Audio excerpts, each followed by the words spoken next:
We know there are many choices in internet radio, and the staff and host of LA Talk Live would like to thank you for choosing the internet's hottest destination for the most eclectic sound and invigorating talk.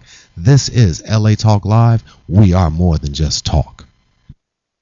Joshua Lane, member of the board of directors of Dr. Ann Wigmore's Hippocrates Health Institute, Josh Lane was part of the Dr. Ann Wigmore team that brought wheatgrass, sprouts, and raw foods to a worldwide audience. And now the host of Here's to Your Health on LA Talk Live, Joshua Lane.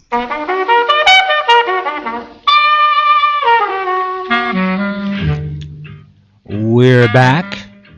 Thank you for tuning in to this edition of Here's to Your Health on the LA Talk Live broadcast network. I'm your host, Joshua Lane, and my guest, Christina Paganelli, has been a guest on my show before. She has a line of freshly pressed green juices, and Christina is also a recovered cancer patient who recovered using, I'll use the word non-toxic approach, which was terribly and remains terribly controversial. Christina, welcome to Here's to Your Health. Thank you. Yeah, it's a pleasure to have you back on the show again. And so for the listeners, what is the name of your company? It's called Drink Me Beverage Company. Right. Oh, Drink Me Beverage Company. Yes. Okay, very good. And how long have you been around? On the market? Yeah. Approximately 7 years. Oh, that long? 2 of which in the United States. And what is in your beverage? Primarily kale. And the reason is kale is a superfood. We started Get a little closer to your microphone. Get a little closer. Yeah, good. We started using kale long before it was popular. It's the new beef. It's the new thing to eat right now. But actually, if I can jump in, I go to Ralph's or Vaughn's now, and I see a little kale section where they have kale on special, and I think to myself, this is amusing.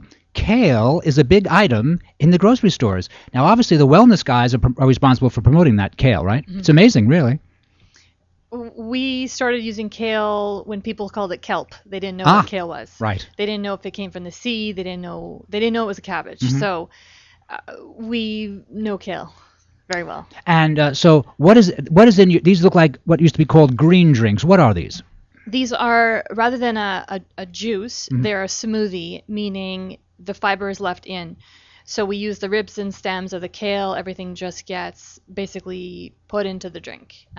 We blend it, as opposed to most drinks on the market, which are juiced, where the fiber gets removed and thrown away. And is that, has it moved in that direction recently, the past number of years, that the health practitioner would rather use what you call a smoothie rather than separating juice in a pulp? Because I know that Vitamix juicer is terribly popular all of a sudden. After being around for 40 or 50 years, all of a sudden just a monster on the market. Well, from being on the market and one of the pioneers of this, essentially, because juicing and raw drinks, there's a big trend towards it right now. We were one of the pioneers of this movement. And this product was put on the market long before most of the drinks were on the market. And the technology we use is a very specialized, unique technology. There are a lot of misconceptions out there. So yes, I would say that a lot of practitioners that know the value of it would favor a smoothie rather than a juice. Mm-hmm.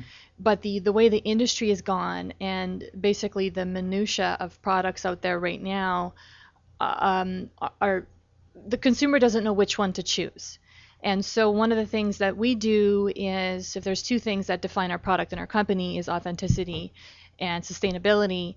And one of the things that we do is educate. And through education, it's not just sell a drink. So that's what is different about our company compared to what I'm seeing from a lot of these new companies that are on the market. They're selling juice cleanses. There's a lot of media happening right now that are suggesting that those are not good for you, and that's just coming to the surface right now. So it really depends on what out there is being pushed. Really, how much money companies have to communicate their message. Right. That's rather than what is better for me, or what has more value in it. So that's one of the things that we try to do, is stress the difference between it and not necessarily this is better for you than that. It's just a different way of cleansing. It's a different approach. And does it taste good? Absolutely. Yeah. And I notice you have 5 beverages in front of you. Can you kind of give us a run through? Sure. I don't see which one they are, but the one with the green label, Green 3, is our flagship product. It's actually That's the dark. it's the darkest one right there. Okay, Green This 3, one has a whole head of kale in it. So compared to everything else that's on the market, we are the only product that I know that has claims for anything more than 2 serving sizes of fruits and vegetables. A whole head of kale. You have to be really committed to kale to drink that, don't you? It's a whole head of kale. Yes, you do. Right. This one here has 5.5 servings of fruits and vegetables, and our claims are serving sizes by weight, not by volume. So essentially, in a 16-ounce bottle, you can only have 2 serving sizes of volume. Period. But these ones, because they're weight, meaning this is how many pounds of that 1 pound of kale went in and 1 pound of kale stayed in. It didn't get removed from the juicer. And so that's what essentially is our competitive advantage and different from our product than all the others. And essentially, if you're using 5.5 servings of kale and that's staying in the product, there's 5.5 servings of fruits and vegetables in that product. And that's one of the things we applied to the FDA to use these claims because they are essential. And has the FDA responded? Oh yes, we have the only claim on the market for this. Oh, very nice. Yes. So were you treated well by them? Well, we've had, yeah. Yeah. So both CFIA and FDA. So one of the things that we do is make sure that we're doing everything before we put a product out. So the initials, that was the Canadian FDA? Is that what was the CFIA, yes. Is the Canadian? We actually used to work in a Canadian CFIA facility. And so our product was developed and approved. And we actually have the only high-pressured product license on the market in Canada. We're the only company that can use high pressure. Oh. So. And how's it taste? It's delicious. Yeah. You don't know that there's kale in there. And especially this one here, you don't know that it's actually our best seller. It outsells everything 2 to 1. And so what is in it? Kale and what else? This one here is orange juice. This one here is orange, kale, beets, and raspberries. Orange, kale, beets, and that's a nice combo. Yes. This one here is orange, kale, banana. So these 3 were developed 7 years ago. These 2 are new products. They have coconut kale in them. And the reason why I went coconut kale is to reduce the sugars. Everybody wants reduced sugars. Right. And so in our Coco Mojo, you have 10 grams of sugar per bottle, and that's only from, there's no fruit in it except for the lime. So it really gives us a variety of products. And something that we just came out with is our Green 3 in a frozen pack, meaning you can take it home and make your own. Wow. And so this basically is Green 3 in a frozen pack, and then we have the same formula with coconut. And are you the formulator? Yes. And so now that we see that you have these important products, and by the way, where can I buy these? Whole Foods, everybody carries them? Whole Foods, we have a couple different ones available at Costco now, and select retailers, independent stores across the United States. May I ask you a question now? Sure. Because this is a wellness show and I have a wellness audience. So is there a wellness contingent buying product at Costco? Are you moving a lot of product at Costco? It's a different audience. This is our hardcore health consumer, whole head of kale in a bottle. You'll find this line at Whole That's Foods. pretty hardcore. I'm making a joke, but really kale's great, but a whole head of kale in a bottle is like, that's definitely a progressive product. Yes, but to taste, you don't know that there's a whole head of kale in there. In fact, we recommend 2 a day if you're cleansing.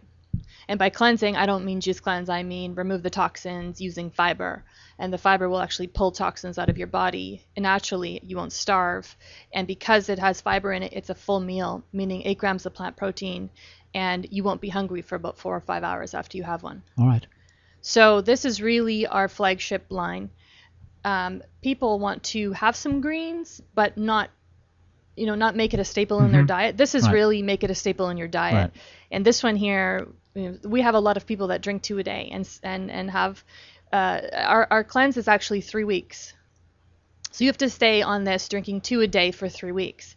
And you won't be hungry. You don't starve your way through a juice cleanse, and that's really what differentiates us from everybody else.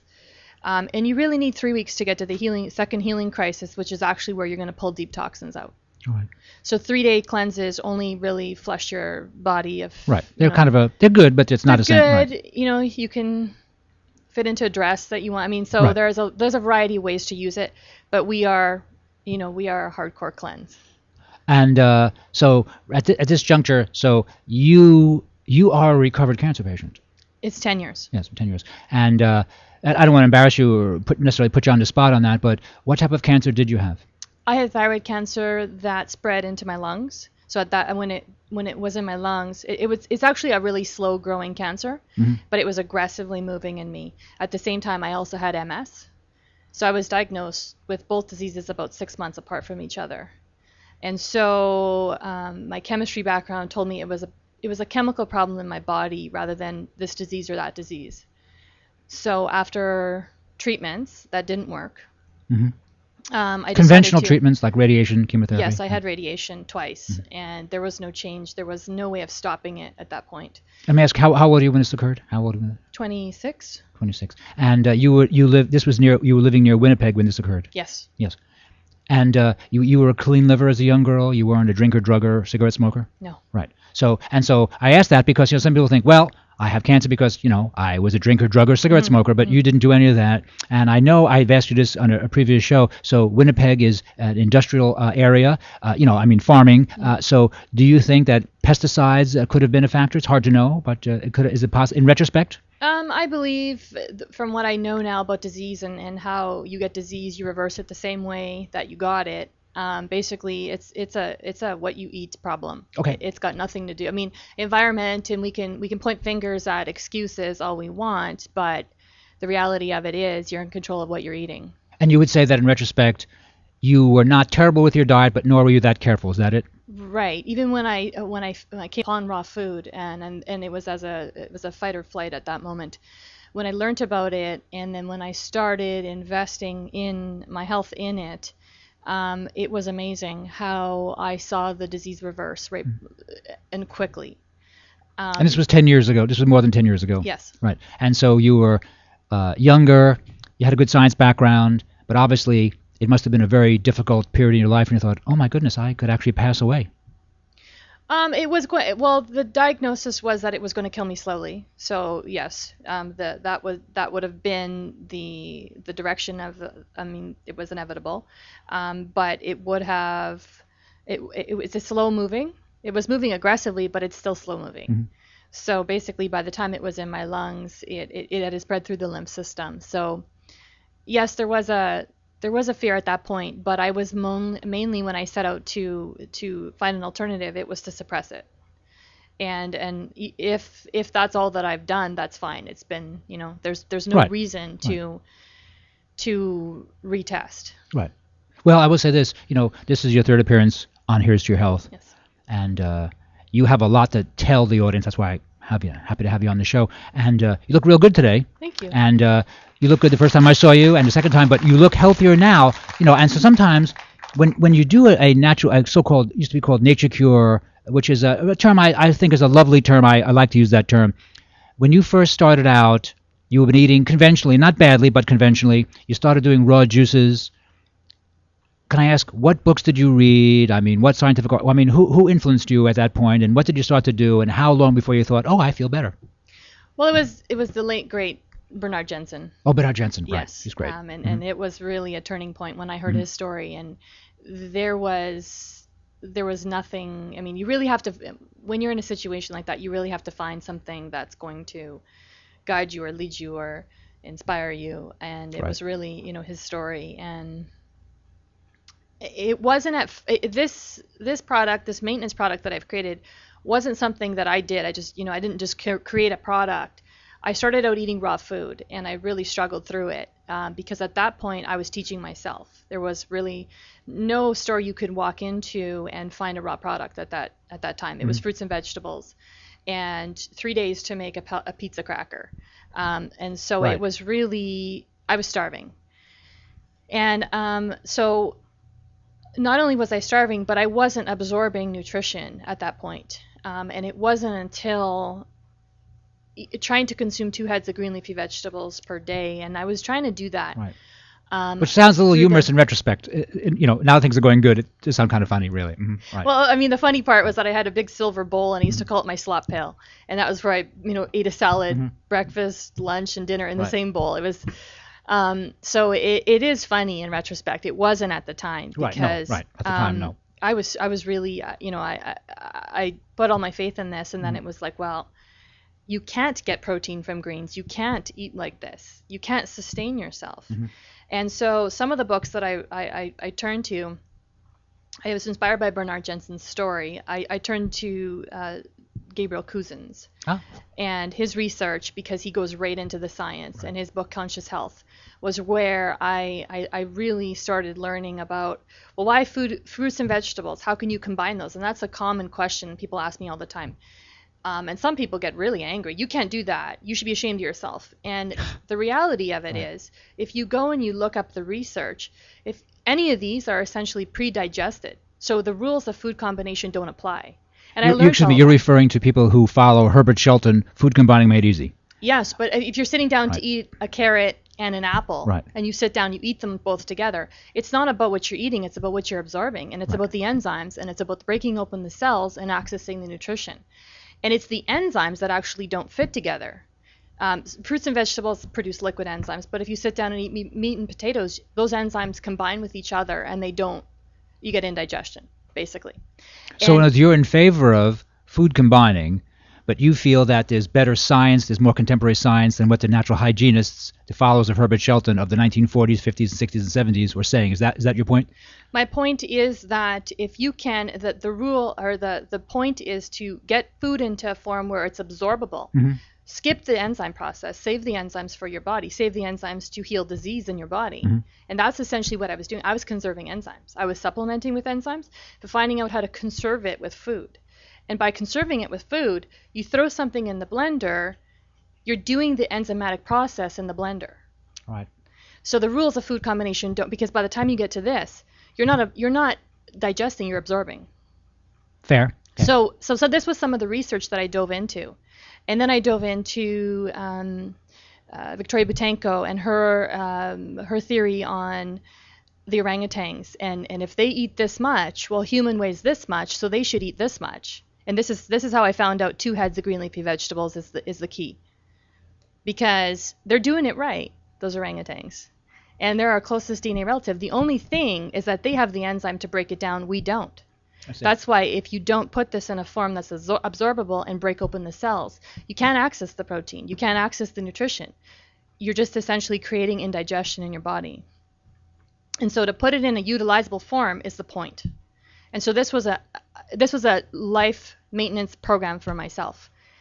Easy, absorbable. As soon as you drink it, it's within your blood system in about 4 seconds.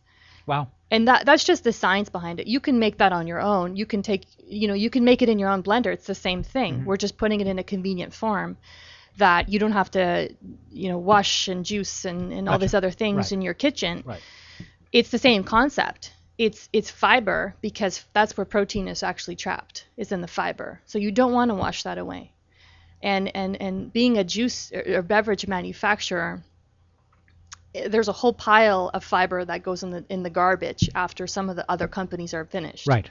And you avoid all that. Absolutely, because you need that to pull the toxins out. Because you're still trying to feed your body, but you're also trying to remove toxins that are built up in your intestine. You're trying to do 2 things at the same time. And if you do those 2 things, you'll never be sick, because the toxins go from here right out. You got to keep them moving through. Right.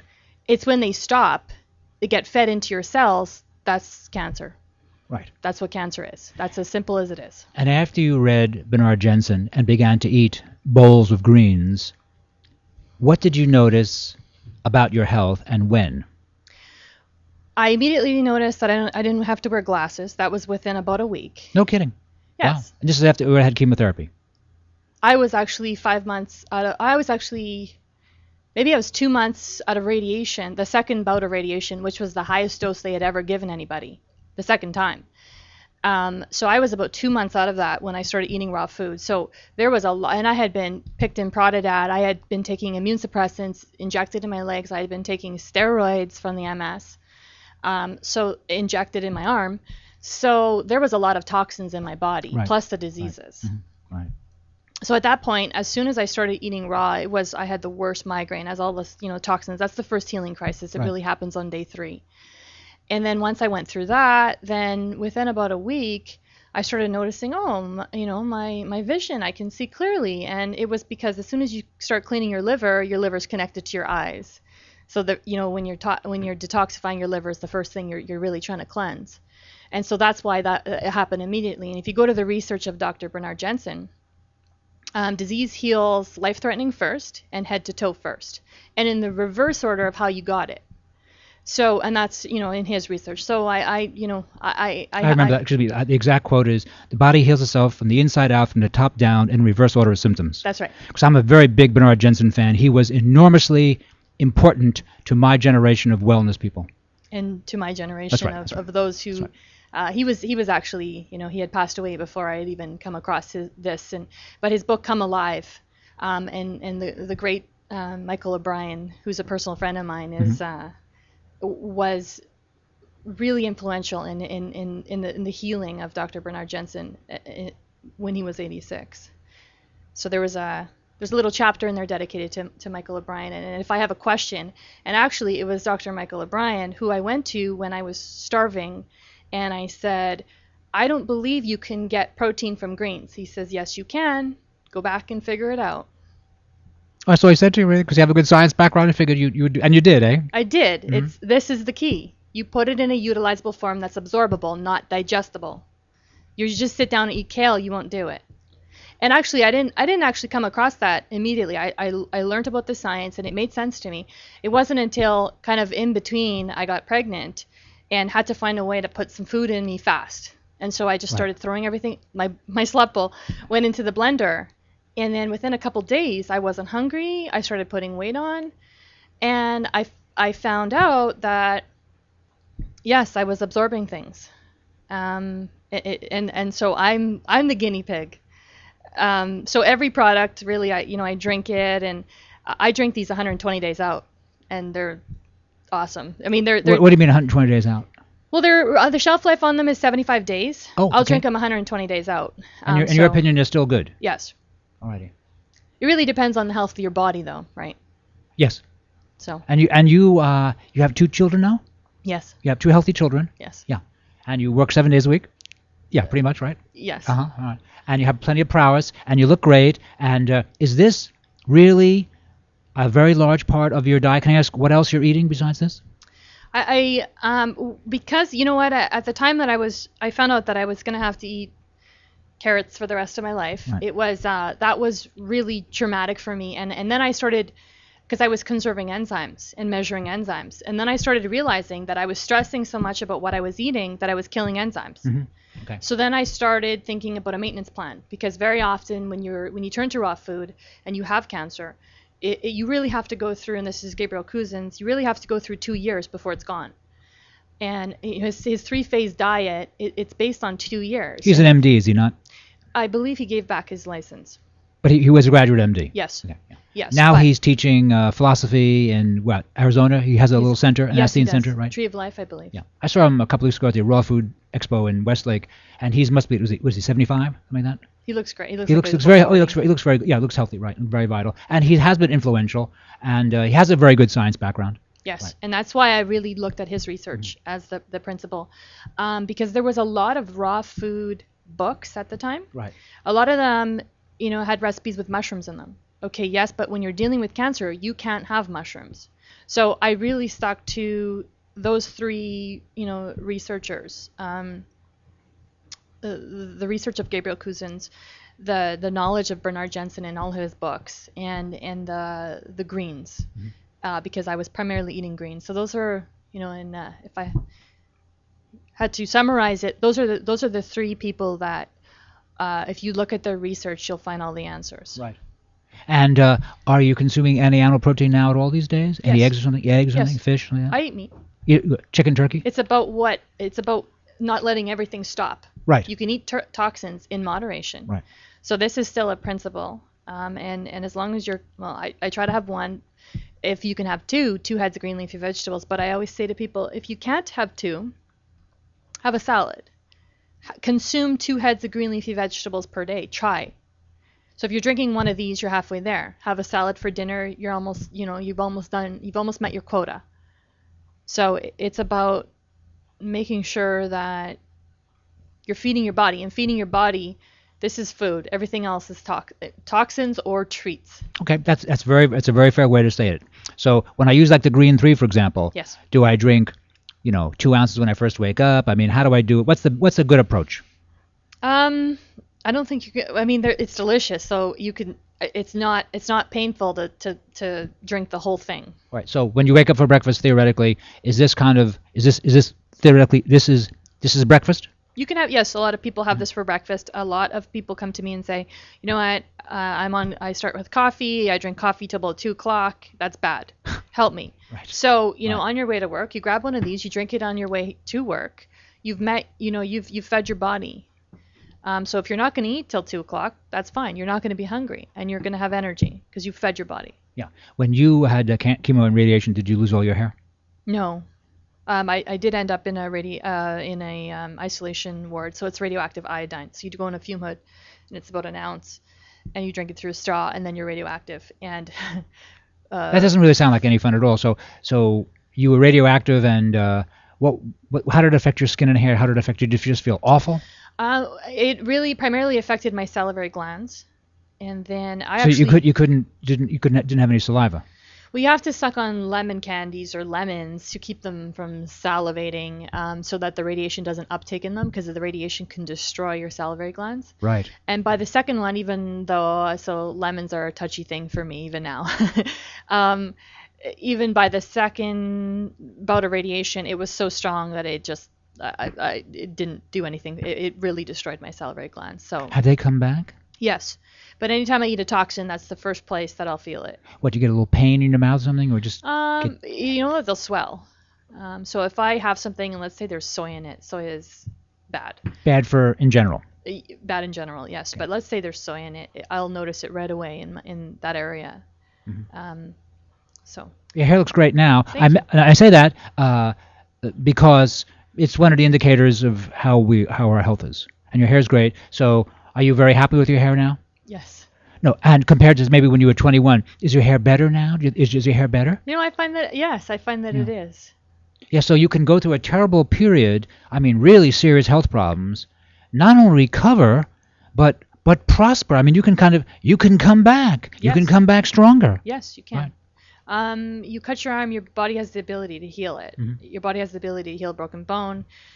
So that's the proof. Your body has the ability to heal it. You got to give it tools, and the key is enzymes, and the key is using your enzymes for the right thing, and not to put stress on those enzymes. Well, stress in general, can kill enzymes. Right. Trauma, poor health, and then your digestive enzymes. If you're constantly eating cooked food, you're stealing enzymes from your hair and your skin and your nails and your so your body will steal them from non-life-threatening places, right, to help your digestion. And so that's why we get white hair and wrinkled skin. So many people also feel that when their hair gets gray and white, that it is nutritional. Theoretically, if you catch it young enough, you can restore a darker color. If they're young enough, theoretically, right? I've never seen it in person. What? I've seen people that have lost their hair grow their hair back. You've seen that? Yes. So it's enzymes. That's impressive. Okay, I've never seen that. Okay. I have. I've seen that. Whoa. I've seen it turn dark again from white. So it's your cells have the ability to regenerate themselves. Yes, they do. We're pretty powerful. Yes. Well, this is a remarkable interview. So I love it when you're on. Where can I buy your products? Tell me about your products once again. Where can I get these? They're just called Drink Me. Yes. Drink Me, okay. You can find them at Whole Foods. These 2 frozen packs right here, you can find them in Northern California at Whole Foods. They're coming to Whole Foods. So that's a new product, the frozen ones. It's a new product, yeah. Yes. It'll be on the market in June.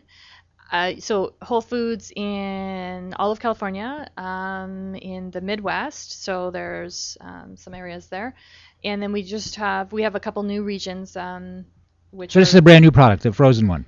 The frozen is a brand new product. And yes. What's the market for the frozen one? We're actually the first of any company to put these on the market. It's the first kale frozen pack. So the market is really... I got the idea because, first of all, we used to be in the freezer before the high-pressure technology was available. Uh-huh. So we were raw, unpasteurized, in the freezer. And that's where our flagship Green 3 people started using it to make their own. So economic wise, you can take this, and because it has so much in it, you can make 3 of these or these or these. So you can take this and put it in your tabletop blender. The point of this is that the cells, because they're so fibrous, if you were to put it in a tabletop blender, if you didn't have a $600 blender, you could, if you put kale in your blender, you would heat it before you could actually break it down to a utilizable form. Right. So basically what this is, and this is why all the beverages say cold blended on them, is because blending can cause friction. Friction can heat the enzymes. You can make soup in a blender, right? So you can, if you leave it on long enough, you can do it. So some people, when they put their greens in there, they just think leaving it on longer will break down the cells. But what they're doing is they're heating it.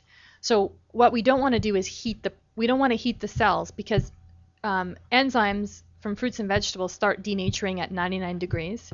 By 115, they're completely denatured. Really, in your opinion? Yes. I see. Mm-hmm. Yes. So your blender can get that hot. That's as hot as some tap water. So you'll start to denature the enzymes. By 115 degrees, if you left your blender on and you went to 115 degrees Fahrenheit, you're completely denaturing them. So what this is, and especially there's instructions on the back on how to use them. So basically what you do is you don't defrost them. You just pop them in your blender.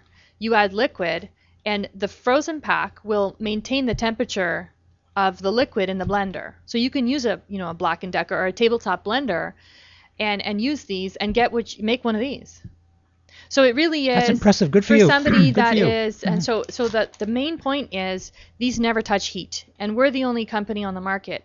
And from also working with watching some of the juices and development and in the production facility, the cold pressed, there's heat flying in the air. So you really have to know what you're drinking. You really have to know what you're investing in. But what we do is we measure the temperature at all points of the production. And we measure that because it's important to me, because all that we're trying to do is preserve enzymes. And so basically, so this is, the cold blended term means that we want to keep your beverage cold, whether you're making it at home by yourself or not. So rather than buying a head of kale and taking it home and making it, we've just made it really convenient, because not everybody has a high-powered blender. And you can add whatever you want to it. You can add protein powders, and you can add vegetables. You can add anything. The one with the coconut in it doesn't have any fruit. So if somebody wants to stay away from fruit and have a low-fat, low-sugar diet, you can do that now. And you can do it in a really convenient way. And you're happy, you as a food researcher, you're happy with coconut. You think it's a great choice. I've heard a lot of mixed things with coconut. I can tell you that I used to have a lot of skin problems, and because I asked many people. First of all, I don't have a thyroid, so it was mainly hormonal. But I found that when I moved to California and started eating and I say eating because I would go to the store, crack a coconut open, and not only drink the water, but eat the meat. Yes. And that's why, because we're a whole food smoothie, meaning we're putting the whole thing in there, this is the only product that you'll find coconut meat on the market. And the reason why is because we like food in its complete form, is the way that it's just better than remove. As soon as you remove food from its whole form, you take the ribs and stems off kale, it's not kale anymore.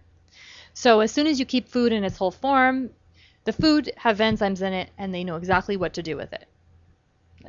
The food knows how to digest itself, basically. Well, that's a great statement. And what's the downside to coconut? Because I can't think of anything, but you obviously have. What's the downside to coconut? For me personally, I started noticing my skin was getting it improved, and it might have balanced the hormones.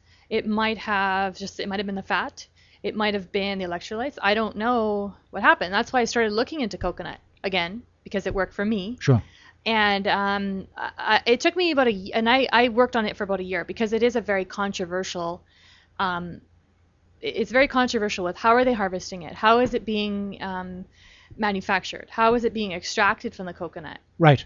Because it's not done here. So, although we put meat in it, these products we're adding the water and the meat separately. We're not cracking coconuts, because it's just not, I can't, throw out a whole bunch of shells. It's not economical to do that. So it is manufactured overseas.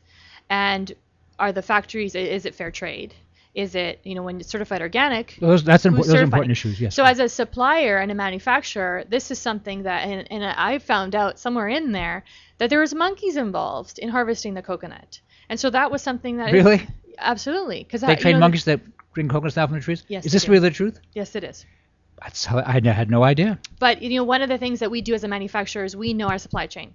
We know everything about it, and that's part of our authenticity, is to really research and not cut corners and make sure that there's no child labor. There's no, so we're really doing a lot of investigating into anything that we use, and we know the farmer, and we, so there's a lot behind manufacturing products. Oh, yes, I'm sure there is. Yes. A huge amount. Well, you're obviously one of the important resources around. I'm thrilled you're on my show. Once again, name of your company, give us your contact information, and where can we buy it? Sure. You can go to Whole Foods Market anywhere in Southern California, and you can find these products. You can't find the frozen packs quite yet in June. Okay.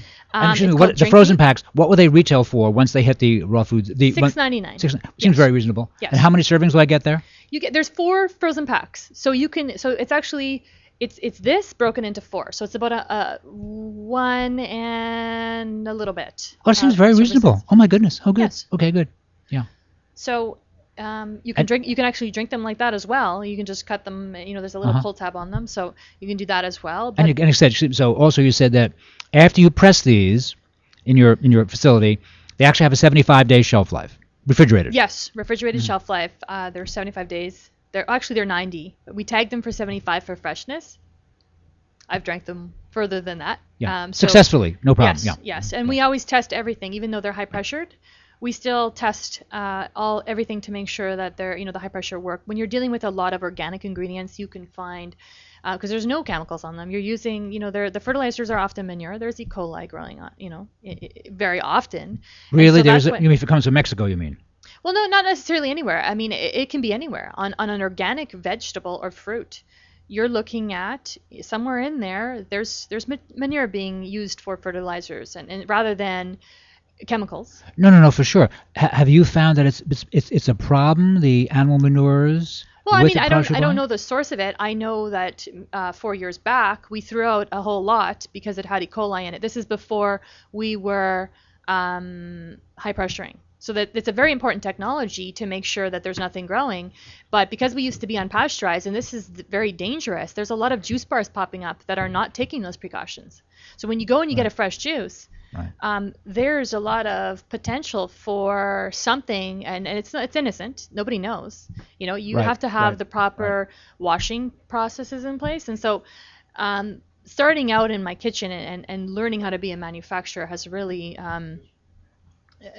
brought all these things to light, and it's broadened your perspective. Yes, yes, and to always make sure that we're doing everything we can proactively to make sure that first of all everybody's safe, and that even the high pressure technology, we still do run a microbe count on every lot. Maybe we're not. We used to do it on every 400 drinks. Maybe we're doing it every 6,000 now, but we're still taking the precautions. So, and that's just being a responsible manufacturer. Well, Christina, I'd really like to once again thank you for being on Here's to Your Health today on the LA Talk Live network. I very much appreciate your tremendous knowledge and input. This is Josh Lane, and we're going to take a short break, and we'll be right back after these important messages.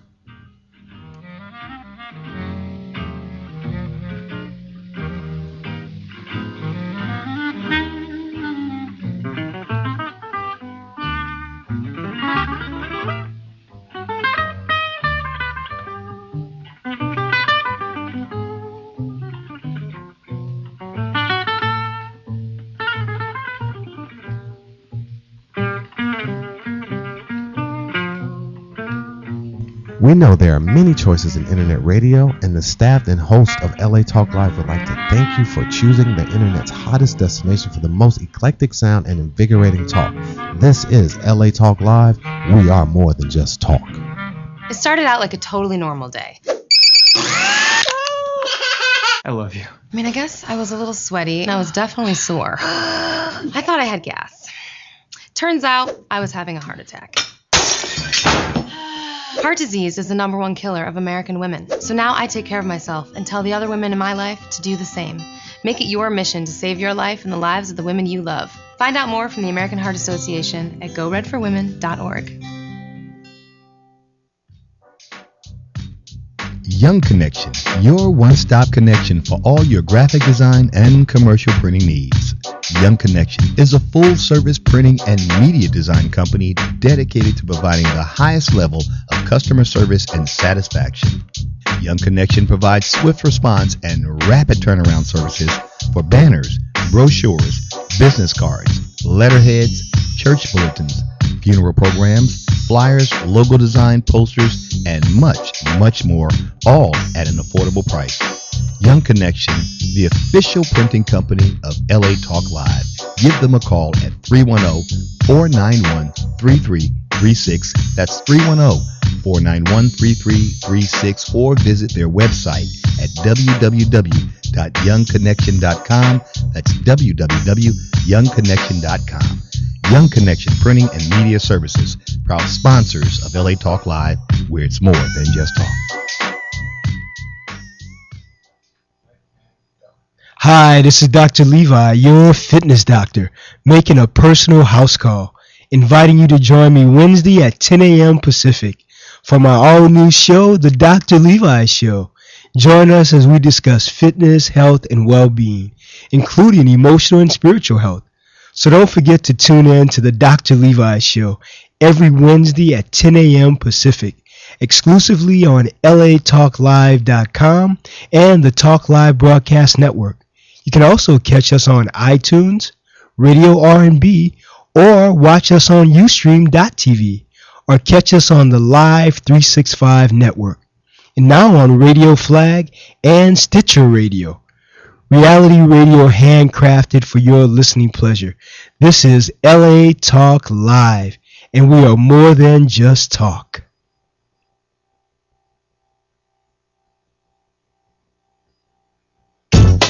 Hi, this is Elena, inviting you to join me every Wednesday at noon for Elena's Beauty Talk and more, exclusively on LA Talk Live. You can also catch us on iTunes, Radio, R&B, or watch us on Ustream.tv. Reality radio, handcrafted for your listening pleasure.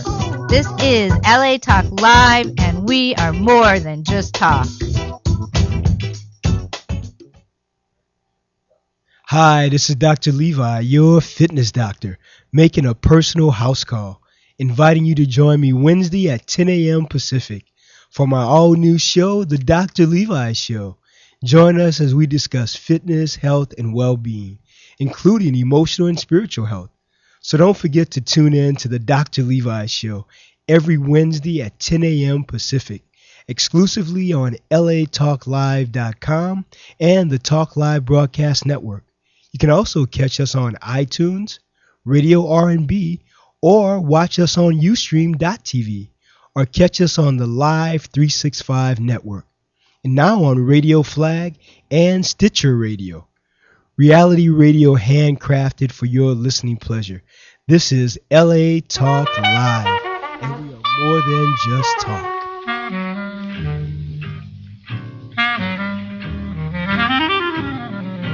Here's to your health on the LA Talk Live Broadcast Network. Personal trainer Andy Hart.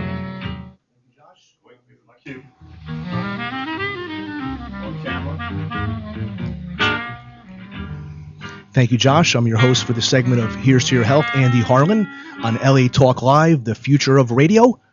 And I have Mateo Baker, owner of 220 Fitness in Santa Monica, as my guest today. Welcome, Mateo. Welcome. Thank you. I appreciate the offer to come down. Great to have you. So Mateo's been a fixture in the fitness industry in Southern California for over 2 decades. And why don't you give me a little history about how you got started in this business and your philosophies and theories on working out and fitness? Yeah, absolutely. Well, thanks for aging me here. But yeah, I've been in the industry for 20 years now. I moved here from Puerto Rico. I graduated college in Puerto Rico, and I had a a buddy of mine said, "Hey, I think you'd be good in the gym industry. You can talk to anybody, and you're super active, and I think you'd be great in a gym here on Main Street in Santa Monica." Actually, it was in Venice, and I said, "Yeah, sure, I'll come to LA and see what it's about." And I packed my bags and I moved me and my girlfriend across the world, and I came to Main Street, and right where the mecca of everything was happening. You know, we had the Golds and Worlds, and it's where 24-hour fitness, every big fitness facility really got its start there. So it was, you know, the mecca back when Charlie Atlas and everything else, it started there. So anyway, so I was excited to move there and got there. And when I got there and arrived, I got talking to the owner of the gym, and he said, "Well, Mateo, I'm sorry, we're fully staffed here. I don't have any room for you." And I was like, "Well, hold on, I just moved across the world to be here." And he said, "Look, here's what I got for you. I only have a commission-only position for you. And how that'll work is I'll give you a bunch of guest passes and a clipboard, and you can go out and find anybody out on the streets. And if you bring them in and you end up getting them involved into fitness, then we'll talk down the road about getting you a position." And yeah, sure enough, I wasn't too excited about that, but I took the opportunity and I went hog wild with it. I believed in what I was doing, and I believed in fitness, and I believed in the facility. And so I went out on the streets and started meeting people and inviting them in, and it didn't take long. In a month and a half, they put me on board there, and because I was really killing it with commissions. That's great. And that was Powerhouse in Santa That was Monica? Powerhouse, yeah. It was Powerhouse on Main Street. I remember it. Yeah. And then eventually you ended up running the real mecca, Golds, Venice. Yeah, absolutely. Powerhouse had some issues there, and so I decided that I was going to go over to, I knew that the most famous gym in the world was Golds Venice, and I was always excited about the opportunity of possibly working for that facility, and I was a manager of Powerhouse, and then the only position they had available for me was in sales, and so I was comfortable at sales. So I said, "Sure, I'll go in." And it didn't take long, and I was in Golds, and my career took off there really. That's where I met you. Over 10 years ago. Yeah. And after that, I understand you went to Indonesia and opened up a Golds in Indonesia.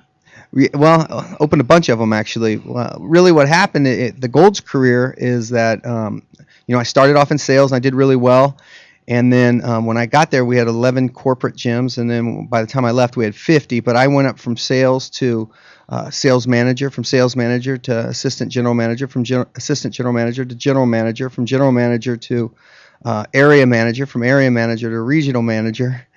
District manager, then regional manager, and then I was with that company for 8.5 years, and I got out of the fitness industry for a year, and I got an email from a guy who heard about me from franchising that they had a position available overseas in Indonesia, and my first question was, "Where's Indonesia?" I had no idea where Indonesia even was, and I said, "Sure." The guy said, "Look, I have one gym open, but I'm interested in opening a bunch.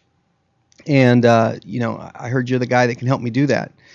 And I said, "Well, I'll do the best I can. I don't know anything about your culture or, what's going on over there, but, if I can fly over and check it out and we can go from there." And sure enough, next thing I know, I was on a plane and I was over there for 10 days and I loved it there. It was really gracious people, warm welcome. The guy took good care of me there, and the Asian culture, they really loved the Western culture, and they really idolized what was going over here. And it's funny that on the other side of the world, they're thinking about what's going on in Venice and Santa Monica, and how we're kind of where it all starts. Well, what was it like out there? Is there a bodybuilding community in Indonesia? What are the fitness standards like? Is it anything even similar to LA? Well, oddly enough, they do have a little bit of a subculture of bodybuilding there. There's a guy who was just out here recently visit me at my new gym, 220 Fitness, but his name was Adi Ray, and he's a famous bodybuilder over in Indonesia, and he's the Arnold Schwarzenegger, I guess you could say, of Indonesia. He has his own gyms. He has like 7 of his own gyms. He's on all the billboards and he's all the commercials and everything. He's a real huge guy. Adi Ray, spelled Aderai, for any listeners that might want to check him out. But anyway, yeah, they had a little subculture. But what I found real fun about starting in Indonesia is that how far behind they were. It was like, in the 80s or 70s, I guess, with fitness here and in the States, they were just catching on over there. So, yeah, it was a really good experience. So, coming from Venice Beach and, the bodybuilding community and whatnot, being around so many celebrities and famous bodybuilders and, being around for a long time where, as we spoke earlier, back in the day, it was all about weightlifting, weight training. There was no cross training or CrossFit or anything like that. And I understand at 220 Fitness, your new gym, you've really kind of revolutionized personal training and changed, the training standards that have been so common for so long. Why don't you explain that to me? Yeah, absolutely. The way I saw the market kind of heading was that, you had the big box gyms that were just really, you just got a card and you just went to the gym and there's a million pieces of equipment and a person would walk in and try the best they could to get in shape. And hopefully they got a trainer that didn't care just about themselves, that actually cared about you and could help out. But there was a disconnect there, and the market showed, because all these smaller type facilities start opening up, right? The specialized studios where we just do yoga, or we just do spinning, or we just do, whatever it is. And so I thought there has to be a way where you can combine these, where you can have the cool studio that has the best instructors and the best trainers, but you could also incorporate a little bit of that big gym feel, where in case somebody hungover or they don't want to work out with somebody today, they can kind of hit their own weights. And so that's why we kind of a hybrid facility where you can kind of do your own thing. If you're not interested in a class that day, or your trainer, which I always advise doing working with a trainer, but if you can't, then at least you don't have to go home. And that's the disconnect I see with the smaller studios, is that if you go to a yoga studio and the class is at 6:30 in the morning, and you get there at 6:45, well, you're missing your workout. What we try to do at 220 Fitness is, if you miss your class, for one, we stagger the classes, so possibly you could catch another class. If that doesn't work out for you, then you can go on your own. Potentially we could even have a trainer available for you. What we found is that, I know that, Andy, you and I know each other because you're an excellent trainer, and I worked with you in the past, and so, but people like you with your passion, that's what we try to hire at our facilities, that people that genuinely, like you, care about others. You see a project when you get somebody. You see that, okay, this person has a potential that, I'm interested in seeing him reach. And you have that drive that no matter who's in front of you, that, you're gonna work with them until they get there. And that's kind of how our philosophy is. We want to hire people that really, they care that way. And so we've had great success so far with that. We do over 650 training sessions a month. That's great. Yeah, I've been to the facility and love it. It's great, state of the art.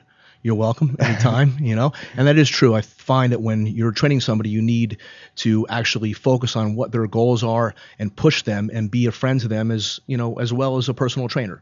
I said it before, that it's not like buying a loaf of bread. It's a personal thing, and you need to care about that client and what their goals are and push them and motivate them the best you can. And, we were speaking in the lobby earlier about all the degrees and education now involved, with the fitness trainer.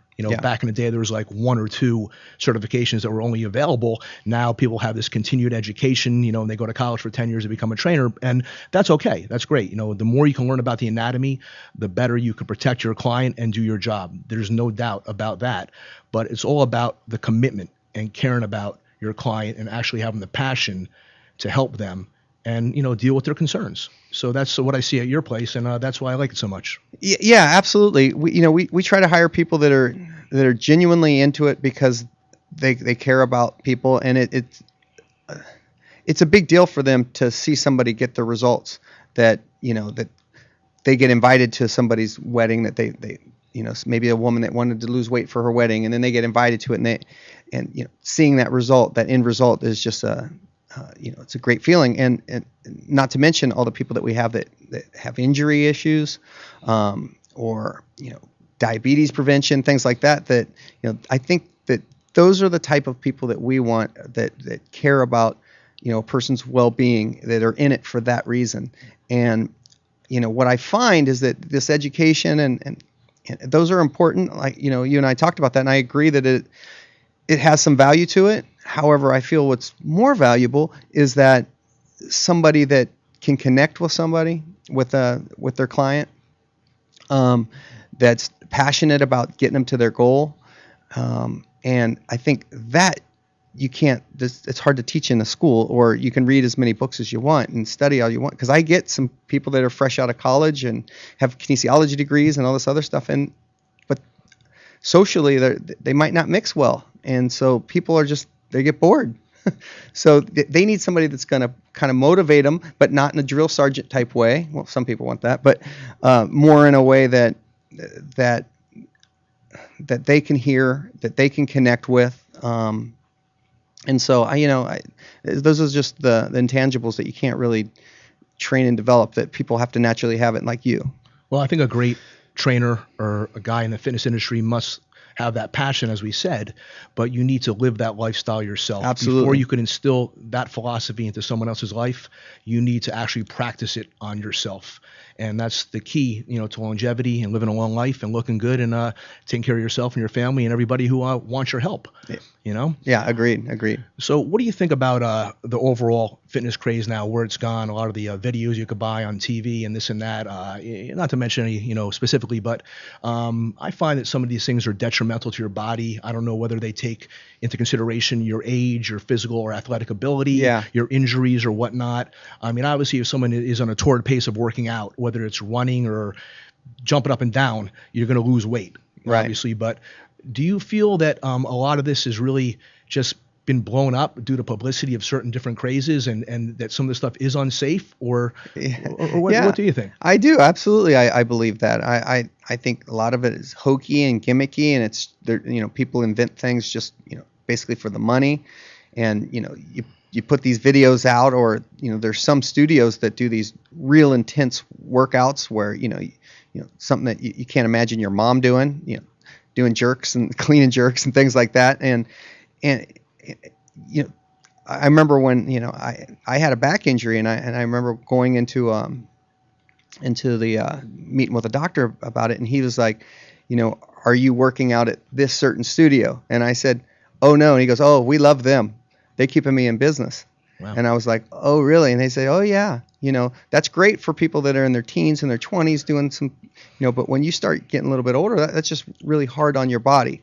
So, you know, it's fun, and some things are a fad, and that's kind of nice, you know, but really you got to think about it. It's a marathon. It's not just a quick race and quick fix, you know, the 30-minute abs and all these things, you know. It's hard. You got to make it more of a lifestyle, and so I'd be careful with those kind of gimmicks. I agree. You do need to pace yourself. And like you just said, some of these things that you could take when you're a younger guy that are being incorporated into all this new modern training philosophy of whether it's CrossFit or whatever you want to call it, these are things that you start to give up when you get to be your age or my age. Right. You don't start them at 50 or 55. You give them up. You know, that's at the point where your body can't take that. And, you know, God bless you. If you could take that at 50, 60, 70 and have no damage done to your body, then go ahead and do it until you can't do it anymore. But training people safely and, you know, overseeing their workout, you know, in a proper fashion, to me is one of the most important things, because you don't want to get hurt. It's not about as much as you can do. It's do as much as you can do without getting hurt, and to sustain that level for as long as you can. Absolutely. And if you have a good trainer that, you know, that can track progressions, you know, that's helpful. So we have Mateo Baker here from 220 Fitness. Would you like to give me some more information about you and what you got going on over there? Yeah, absolutely. I have 220 Fitness. It's on Main Street in Santa Monica. It's on Main and Pier.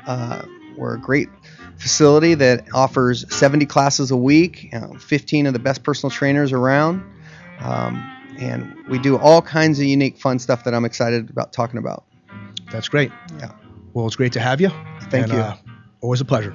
Absolutely. Thank you. And we're at 220fitness.com, and we're on Facebook too, 220 Fitness. And this was our Here's to Your Health at LA Talk Live, the future of radio. Thank you.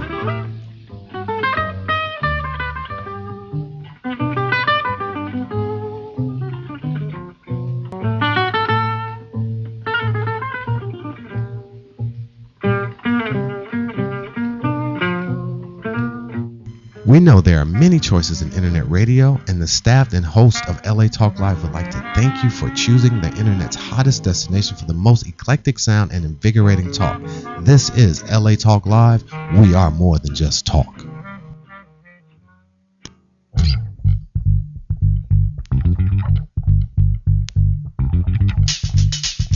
Hi, this is Indian Tyler inviting you to join me beginning April 9th every Wednesday at 2 p.m. Pacific Standard Time for Indian Tyler's Beyond the Vanity. Join me as we go beyond the vanity and discuss the real life issues of beauty.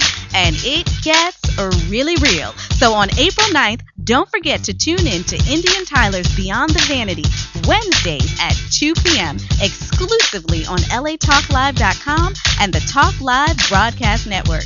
You can also catch us on iTunes Radio R&B, TuneIn Radio, Live 365, Radio Flag, and AHA Radio. Or watch and listen directly at latalklive.com. Reality radio, handcrafted for your listening and viewing pleasure. This is LA Talk Live, and we are more than just talk.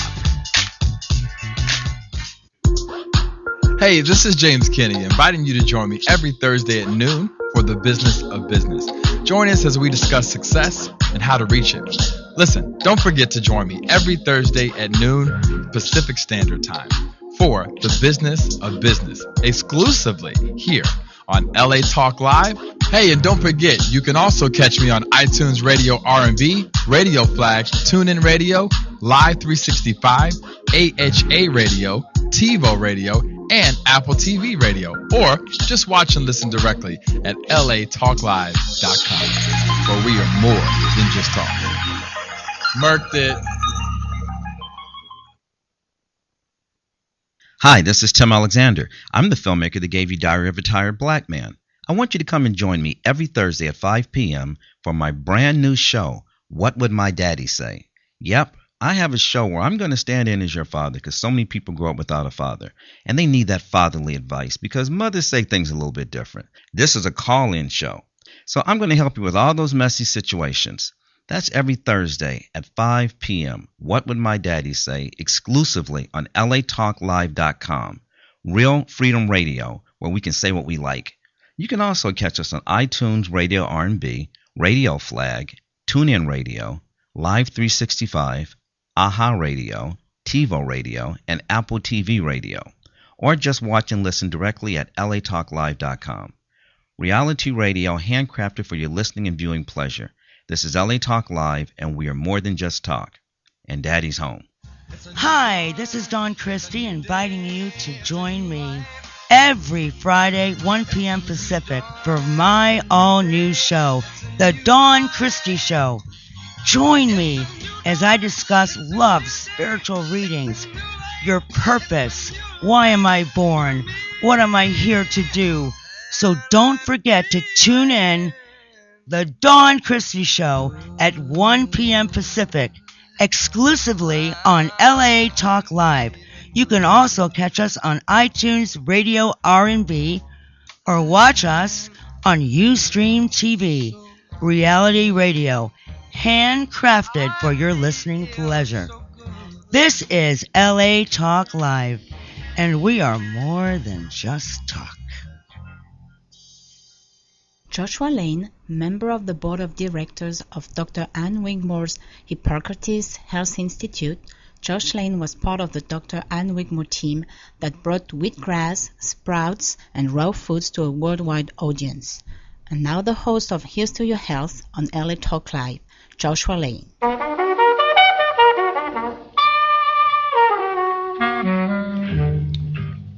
We're back. Thank you for tuning in to this edition of Here's to Your Health on the LA Talk Live Broadcast Network. I'm your host, Joshua Lane, and my guest is Dr. Carlos Pacini, a chiropractor here in Los Angeles. Carlos Pacini has been a guest on the show before, and he is one of the progressive chiropractors in the Los Angeles area. Carlos, welcome back to Here's to Your Health. Thank you, sir. Happy to have you here. Now, as a chiropractic physician, you work with people's health issues, and some of it is manipulation of the spine. That's terribly important. And also, you've also found that digestion obviously is key, and you're working now with hydrochloric acid and digestive problems? Yeah, I thought it would be an interesting topic to talk about the importance of digestion, specifically in dealing with the issue of hydrochloric acid. Maybe it might make sense to sort of get people started to think about, does this apply to them? Some of the obvious symptoms of low hydrochloric acid would be things like bloating, abdominal pain, heartburn, belching, gas. And then that would be just low HCl. And then if we put on top of that hiatal hernia, this is where the stomach is kind of jammed up against the diaphragm, we could add, again, gas, irregular heartbeat, neck, back pain, chronic illness. You had a fall 5 or 6 months ago and it's just not getting better, things that are slow to heal. Those are some of the things that we would consider in relation to potential hydrochloric acid problems. And so what is hydrochloric acid? Well, hydrochloric acid is an acid produced in the stomach, specifically in the outer cells of the stomach lining.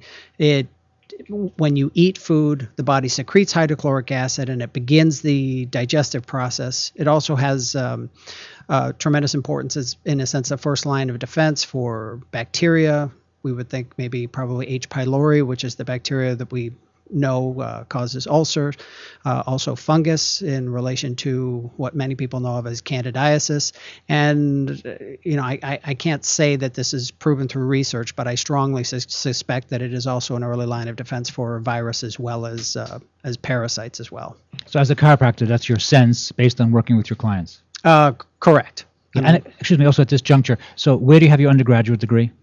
Cornell University. Went to Cornell. Yeah. Obviously a first-class science school. And where did you get your degree as a chiropractor? Here in Los Angeles at the Cleveland Chiropractic College, which unfortunately is no longer. Oh, I did not know that. Yeah. Did they move to someplace else?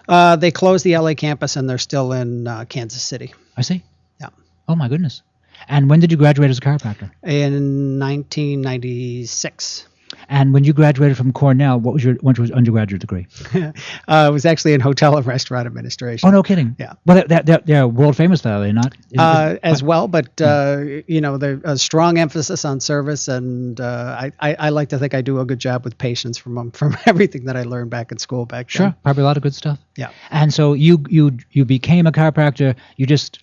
Had you had an illness that a chiropractor helped you, and you thought, oh my goodness, this is just a great modality? I had some exposure as a child, and then when I moved to Los Angeles in the early 90s, I started working with a guy who was also very unique, probably on the more esoteric side of chiropractic, and it was just a very inspirational experience, and I wanted to do something more socially conscious, and I made the decision on Friday to look into it. I looked at the two schools on Monday, and Tuesday night I was in pre-chiropractic classes, so it was pretty quick.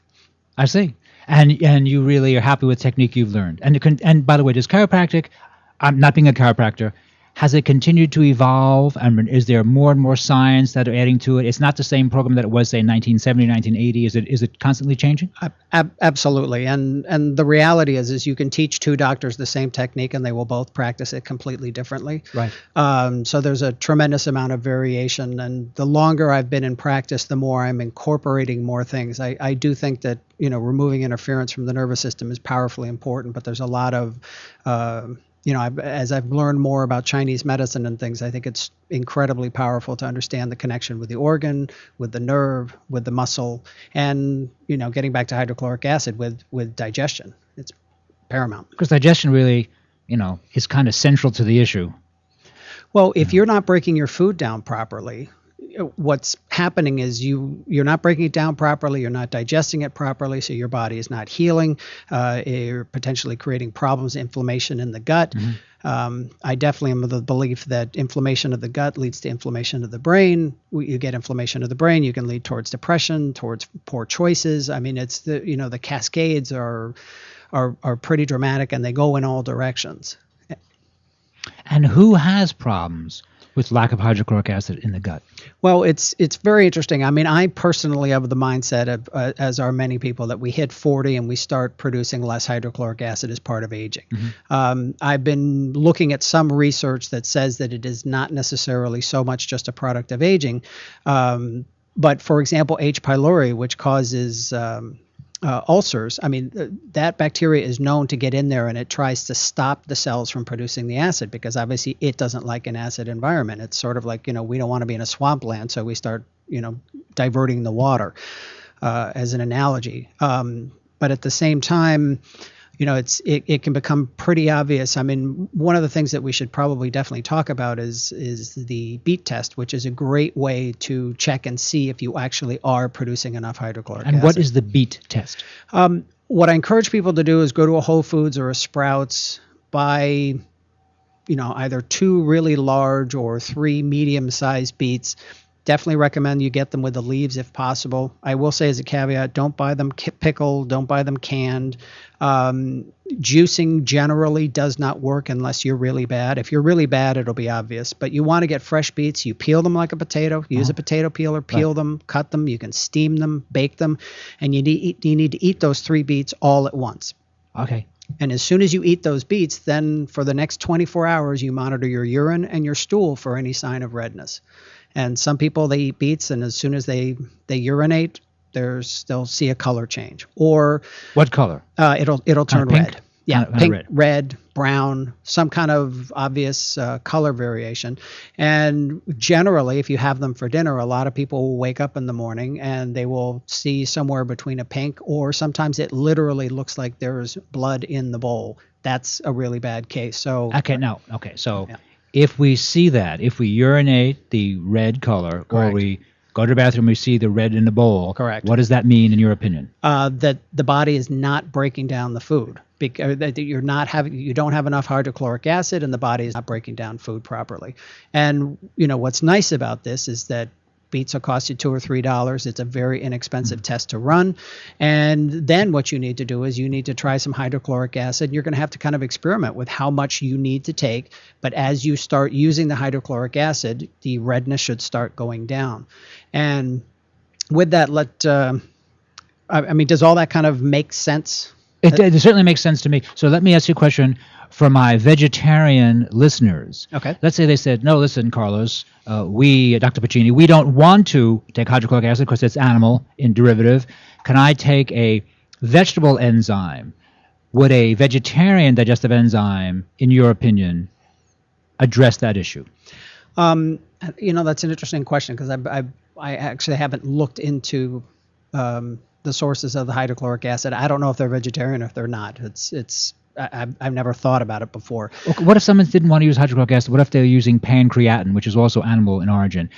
Are you just kind of saying, oh no, these people need digestive enzymes, or is it just specific for hydrochloric acid? Will other enzymes like pancreatin also be valuable? Okay, so let's talk physiologically, because the food goes into the stomach. We need an acid environment there for everything that I said about the breakdown of food, protection against any kind of bacteria, parasite. That acid food needs to go into the small intestine, at which time the small intestine does not like acid. So that acid goes in there and the small intestine goes, whoa, and it starts secreting bile from the liver gallbladder, and then it starts secreting digestive enzymes. Now, let's just look at the analogy that if you had a low level of hydrochloric acid, so your stomach contents is not acid, it's going to be going into the small intestine. It's going to be going, hello, is anybody home? Versus somebody with a good acid production, it's going to go in there and it's going to go, hey, secrete now. Gotcha. And so when the body's not producing enough acid, it's not going to make the command for the body to start secreting these digestive enzymes so that the body can start breaking down the food properly. All right. And on hydrochloric acid, what potency do I need? And do I need one with each meal? Do I need one after my heaviest meal? What's your recommendation? Generally, if people are having light breakfast, I think they can start experimenting with it. I think the 500 milligram tablets of hydrochloric acid is your starting point. And you start with one, and then you can try it and take it up to 2. I have done as many as 10. I'm not recommending that to people, but you want to sort of take it up over the slowly. course of the day? Well, I've taken them in one meal. And what does it do for you? Well, if you get that high, first of all, that means that you're not producing enough.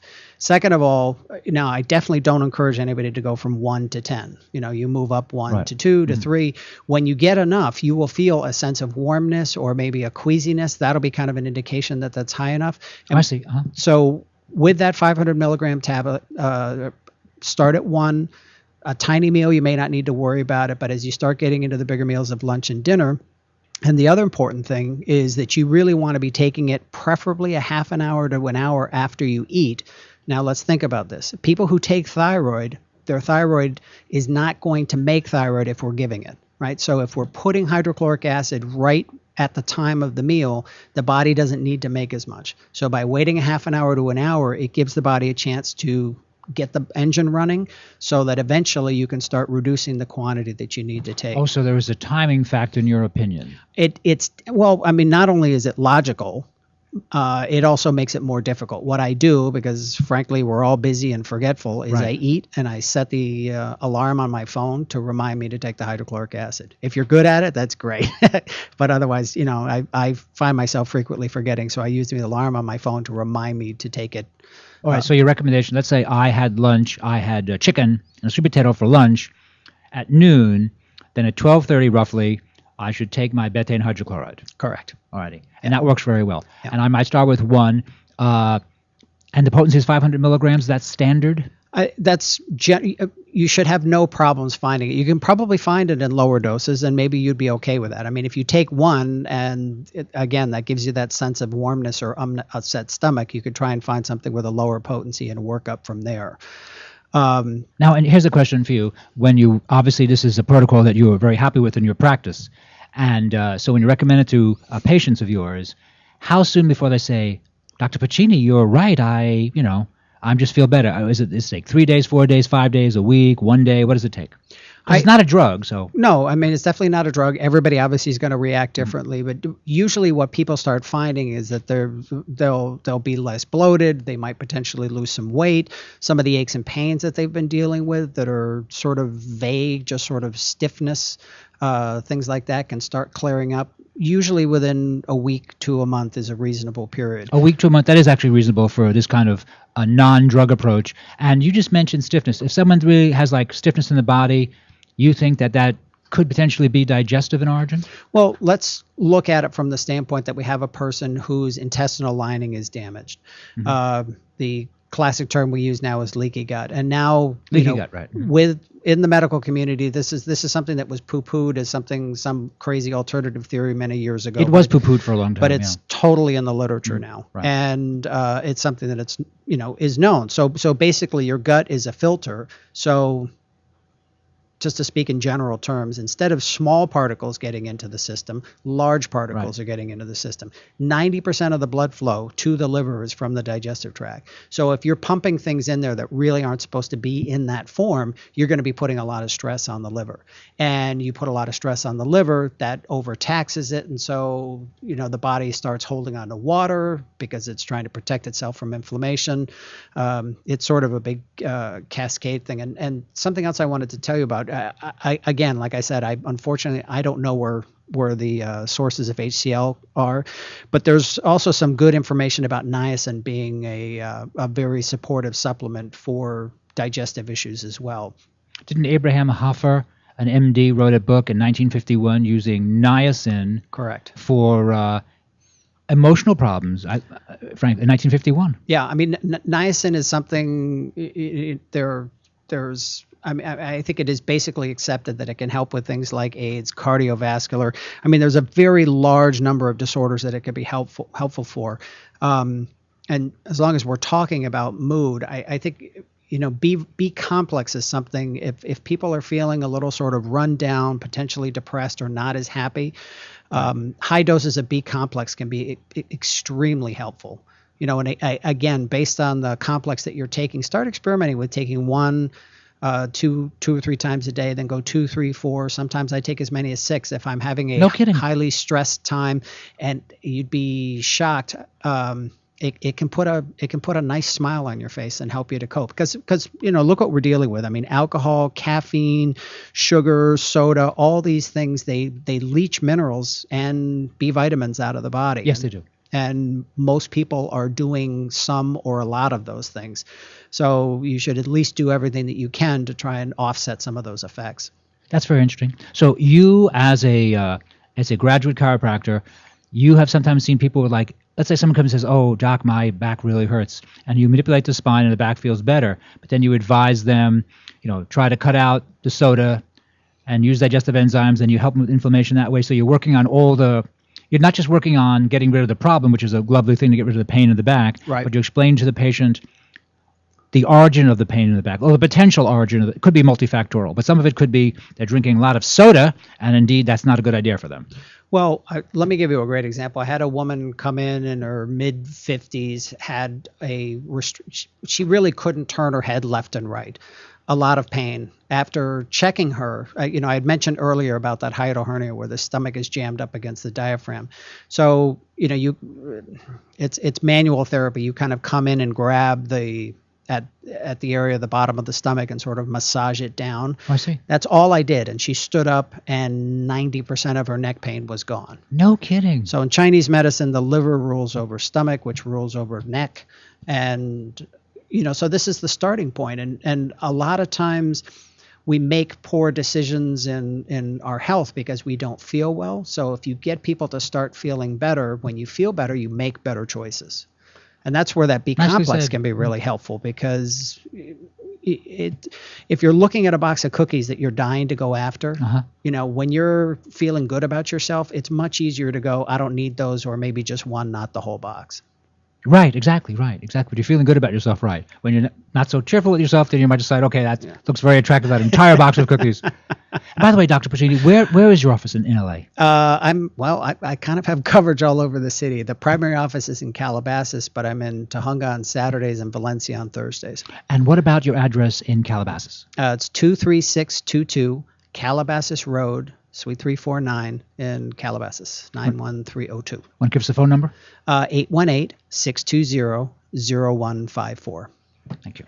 Now, when I'm using hydrochloric acid, do you want to recommend a particular brand, or do you want to not go there? How do you want to I'll tell you what I use with my patients. There's a company called Apex Energetics. They're out of Orange County. Oh, Apex, yes. What's nice about the Apex products is that they have some other herbs in there to help you to produce more on your own, which ultimately our goal is to make you better, not just give you a crutch.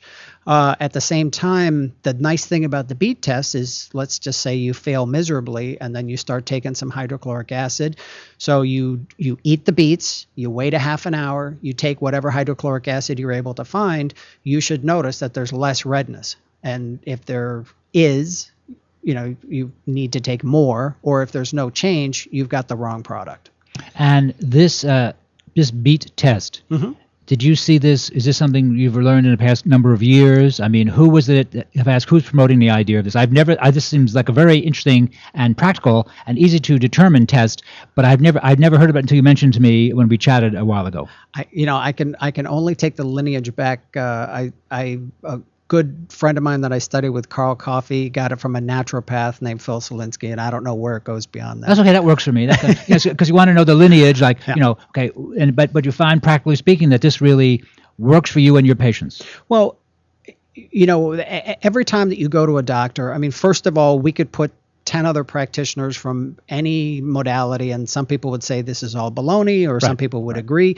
Ultimately, you have to take what somebody tells you and try it, and that's the beauty of the beet test. Is it's a $3 test that you can see how you're doing, and then you can also find out if you take a particular remedy, if it makes it better. And so now all of a sudden the redness is gone, and then you have to look and see, I had back pain all the time, or I was stiff here, or I was bloated, or after I ate, and again, you can I think the niacin is something that I sort of discovered actually in preparation for the class. So I don't have as much, or for the talk today, I don't have as much experience with that, but I have been high dosing niacin because of the B complex that I take, and it's dramatic how much better my body feels and mood and all those other things. And the one that I take has 100 milligrams of niacin in it, and I'm getting close to a gram a day. But and we should probably mention that when you take niacin, you have to be careful of flushing. So I would start at about 100 milligrams. What's flushing mean? Well, usually what can happen is your skin can turn red, or you can sort of have a funny sensation as if something is falling asleep. It is not something that's going to hurt you. I'll tell this story because I think it'll be helpful. I took 200 milligrams of niacin before I went to bed and forgot, and laid down in bed on my side, and my arm started going numb. The face started going numb, and of course you're like, uh-oh, there's a heart attack. Well, fortunately, I was like, I just rolled over on my back, and I was like, well, if I'm going to go, I'll go peacefully. And then, of course, I remembered the niacin. So, start slowly, because as you start taking it up, you will probably have a niacin reaction. Niacin opens the blood vessels, and things can start to flush. So if you have a niacin reaction, A, it's not going to kill you, but B, you can sort of push through it and stay at a higher dose, or lower it and then just stay with it over time, and you'll be able to take it up. Because most pills you'll find around 100, 200 milligrams. Some people take up to as many as 5 grams. So that's a very high dosage. Don't jump up to that at the beginning. And when you use niacin, it gives you a skin flush, so in advance it's going to give that to you. Now, some people tell me that if you eat like a little rice or something, if you eat some grain with that indeed it minimizes the flush. Is that accurate? I think it's fair, because it's going to slow down the processing. Some people use a lot of niacin for detoxification protocols. They do, yeah. They'll take high levels, they'll exercise, they'll go get in the sauna. Right. And it's amazing because it will push out old radiation, all kinds of stuff. It's just, if you're somebody who's a little skittish, that they feel something and they think that they have a tumor, you should start really low and take it very easy. If you're sort of a bull in a china factory, you can go a little higher and then just push through it. Hans Kugler, who's a PhD in chemistry out of Stony Brook, who wrote the first book on anti-aging in his country in 1974. He's been a guest on the show many times, and he likes to use niacin and sauna. And he feels it's a remarkably successful protocol to detoxify the body. Yeah, I've done that, and I have pushed out, old sunburns. It's amazing. You will see the patterns of the burns that you've had. It's kidding. It's not comfortable, but you feel pretty amazing when it's done. Are you saying you actually have relived old symptoms? Yeah, I mean, and it'll push out old medications, legal or otherwise. I mean, it just flushes the body. Now, there's a concept which by the way, I want to go on record as completely agreeing with you. But some people who might be listening to the broadcast who don't necessarily have a background in wellness, the way using food as a healing tool and chiropractic and other things, could you please explain what your premise is here? I use niacin, we're talking about niacin now. And what do you mean you relived old skin, sunburns or whatever? Tell me what you mean by that. Well, first of all, to do something like this, if you have an infrared sauna in your backyard, I do not recommend that you start popping niacin and going in there and jumping in there. There are great books out there that will guide you through this, because you really need to control all the factors of oils and different vitamins and minerals. So don't just grab niacin and go willy-nilly jump in a sauna. Now, I'm not 100% sure. You want me to tell you what I went through? Yeah, tell me what you went through and kind of explain to me how this works from a Nature Cure perspective, why it's a valid concept. Well, first of all, I think you have to keep in mind that the body cannot excrete everything that it's exposed to. Right. Something has to be basically water soluble, or the body has to be able to make it water soluble to get it out. And if not, what the body's going to do is it's going to start storing it. And then if you want to get more esoteric, you can sort of I'm personally of the belief that the body is a perfect recording device for everything that has ever happened to us on any level. So by using techniques, niacin is more like a catalyst in this situation. But by getting into the heat and pushing things out of the body, I mean, we've got a long history of this kind of protocol. But that's the best answer I can give you. That's a very good answer. Well, Carlos, I'd like to thank you for being a guest today on Here's to Your Health. Do me a favor once again, give us your contact information. My website is www.drpacini.com, and my phone number is 818-620-0154. Dr. Pacini, thank you for being a guest today on Here's to Your Health. It's a real pleasure. Thanks, Josh. You've been listening to Here's to Your Health on the LA Talk Live Broadcast Network. I'm your host, Joshua Lane. We're going to take a short break, and we'll be right back after these important messages.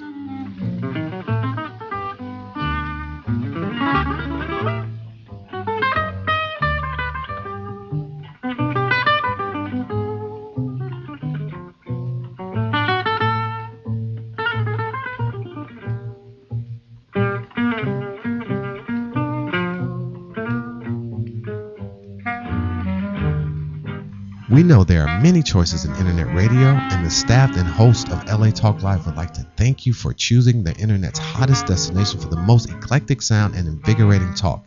This is LA Talk Live. We are more than just talk. Hey everybody, it's your man Sabir Bey back on your airwaves, inviting you to join us every Tuesday, 3 p.m. Pacific Standard Time on the Sabir Bey Show, discussing history, law, and hip-hop. Every Tuesday, 3 p.m. Pacific Standard Time, the Sabir Bey Show, exclusively on latalklive.com. You also can catch us on iTunes Radio and R&B, Live 365, Radio Flag, and now Stitcher Radio. Or watch us and listen directly at latalklive.com. Reality radio, handcrafted for your listening pleasure. This is LA Talk Live, and we are more than just talk. Hi, this is Dr. Levi, your fitness doctor, making a personal house call, inviting you to join me Wednesday at 10 a.m. Pacific for my all-new show, The Dr. Levi Show. Join us as we discuss fitness, health, and well-being, including emotional and spiritual health. So don't forget to tune in to The Dr. Levi Show every Wednesday at 10 a.m. Pacific, exclusively on latalklive.com and the Talk Live Broadcast Network. You can also catch us on iTunes, Radio R&B, or watch us on Ustream.tv, or catch us on the Live 365 network, and now on Radio Flag and Stitcher Radio.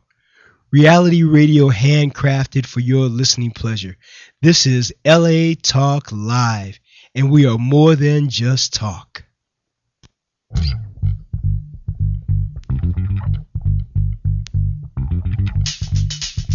Hi, this is Indian Tyler, inviting you to join me beginning April 9th every Wednesday at 2 p.m. Pacific Standard Time for Indian Tyler's Beyond the Vanity. Join me as we go beyond the vanity and discuss the real-life issues of beauty.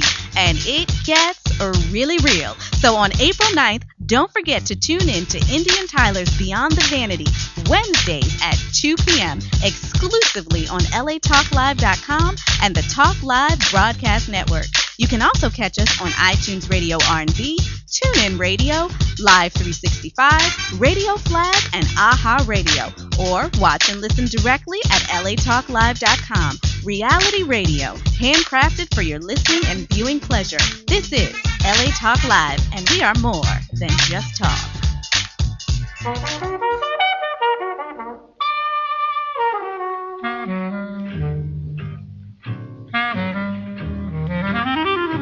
And now, host of Here's to Your Health on the LA Talk Live Broadcast Network, wellness editor of Elegant Living magazine, and host of Here's to Your Health, Yvonne Beauvais. Well, hello today. How are you? Welcome. Thank you for joining us. I have a very special guest today. Her name is Sandra Bross, and she's with Bross & Associates Prosthetics. Sandra is a registered nurse, and she's been doing workers' comp for 14 years, and she specializes in the fabrication of high-performance silicone finger and hand prosthesis. She's also a colleague of Dr. Levi Harrison, and she has a very interesting field. So how are you, Sandra? Welcome. Thank you. Glad to be here. Thank you. So what is the most important thing that you would like to talk to us about today regarding finger and hand prostheses? Yes. The one thing I would like to share, which I find most people don't know, and even in the general medical community, is that they don't know how good upper extremity prosthetics are. In the news, there's been a lot of attention on lower limb. There's obviously more amputations of the lower limb, so the upper limb has not had the same level of attention, but the technology is really going for upper prosthetics. And what I do in particular is high definition silicone fingers and hands. And most people don't realize how good they really are and how realistic and lifelike they are. I remember the first time that I spoke with you about these and you showed them to me. It was a new concept for me also. But it's really exciting the more that I've had time to talk to you about it. So let's talk about the benefits of finger prosthetics and also hand prosthetics. There are many benefits besides the obvious, which is physical. There's social benefits, economic benefits. Most people, I hear a lot of people saying, oh, it's just a finger. Well, it's really far more than just a finger. Studies have showed that people who have had any kind of a finger or hand loss, that they have a harder time dealing with the injury than people who have a lower limb. With the lower limb, it's much easier to be covered up. But with the lower limb, you run, you walk, but with your hand, you do so much. You do so many different levels of activities, whether it be with your work or average daily living skills, that they're very important. And as I always say, God gave you 10 fingers and for a reason. And if He only wanted you to have 9, He would have only given you 9. They are cosmetic. That's kind of the common word that is used, but really the correct word is they're cosmesis. Cosmetic means to enhance your beauty and draw attention to it. And when you are an amputee, you don't want to be drawn attention to your body. So they're more cosmesis. It just helps to fit in with the general public and society. You can go about living.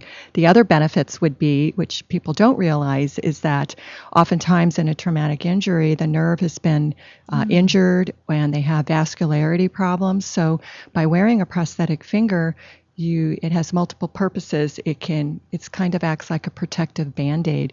So it does protect that sensitive residual. And just an FYI, people don't like the word stump, so try not to use the word stump. I will remember. So I try to refer to the word residual. So by wearing the protective device, if they hit something, it disperses the energy on the prosthetic instead of on their painful residual. It also helps to keep the residual warm. Many people complain that when it's really hot or really cold, they have a lot more throbbing in there and what they have left over. And something new that's just come out in research is that prosthetics help to decrease phantom pains. And you say, how do you do that? Well, a great number of people complain that they do have phantom pains. The nerve is continuing to fire even though the finger is not there, and they complain of itching as the most common symptom, and obviously they can't itch it. So by wearing a prosthetic finger, it tricks the brain into thinking that the finger is back, and so it helps to shut down some of the phantom pains, and it also helps people decrease the narcotics that they take in relation to some of the pain that they're having with that phantom pain. So pain is pain, but what we're saying is that there's a psychological aspect to this pain also. Now, I know that the physical is obvious. I mean, every time you pick up a glass to drink, or you pick up your cup of coffee, or you gesticulate with your hands, or for a woman, you're moving your hair back, or you wave to somebody and you're saying hi and bye, your fingers are just always right there. So I know that, yes, there's a lot of physical things, and in a moment I'd like you to share some of those aspects of how it helps to compensate in the daily use of the hands. But I'd like to talk more right now about the psychological, because I realize when people are psychologically affected by something, that they can isolate themselves. There's a number of things that can happen, and they actually start to move away from life. And then they can suffer depression and a myriad of different things. And I'd love for you to go into some of the psychological aspects and benefits of these finger and hand prostheses. That's a great question. I thought so. They do have wonderful social benefits, which you can talk about, as well as psychological benefits. Most of these people come in and they have withdrawn from society. The biggest complaint they have is they don't want to go out to eat anymore because people stare at them or they look at them funny when they're eating. And so they tend to really withdraw and stay at home. They don't participate in the social activities that they used to do. And part of that is because they feel funny, but also they get tired of having someone ask them constantly, what happened? So therefore it makes it very difficult for them to move away from the accident when you can never get a break from the accident. Right. So I always recommend to people to go to or consider going to some psychological therapy, even if it's just one time only. One time can really help to unload some of that. I find a lot of times amputations are more common in males than females, but a lot of males try to be very heroic and they keep a lot of those emotions inside, and the wives will say to me that they're having a hard time because their husband's not talking about it. So when you go to therapy, I always try to encourage them to bring support people. I always encourage them when they come to our clinic to bring a support person because it is a very emotional experience. It brings them back to the scene of the accident. The more support they can have, the better they're going to deal with the accident and recovery, and also pain as a big factor in that as well. So what I understand from what you're telling me is that it's not just the person who has the injury that suffers, but it affects the family. It can affect their social structure, their friends at work, because their behavior may change, and the people around them may not know how to help them. So it affects everybody. Yeah, another common complaint is that some of these people come in and they have children and they want to work in the classroom, and then the other children will be very frightened by them, and that puts another social stigma on them. So by getting the prosthetic finger, they can go back into the classroom. Children, their biggest fear is they're afraid it's going to happen to them, and this even occurs for young children. I'd say under age 5. They're very afraid that that's going to happen for their own children. So by getting a prosthetic finger, it's a way of trying to make it and better. And it's quite fascinating, actually, the whole process. Well, I'm going to make one statement, and then I would like you to show us some of these fingers. And Sandra actually had one made up for herself.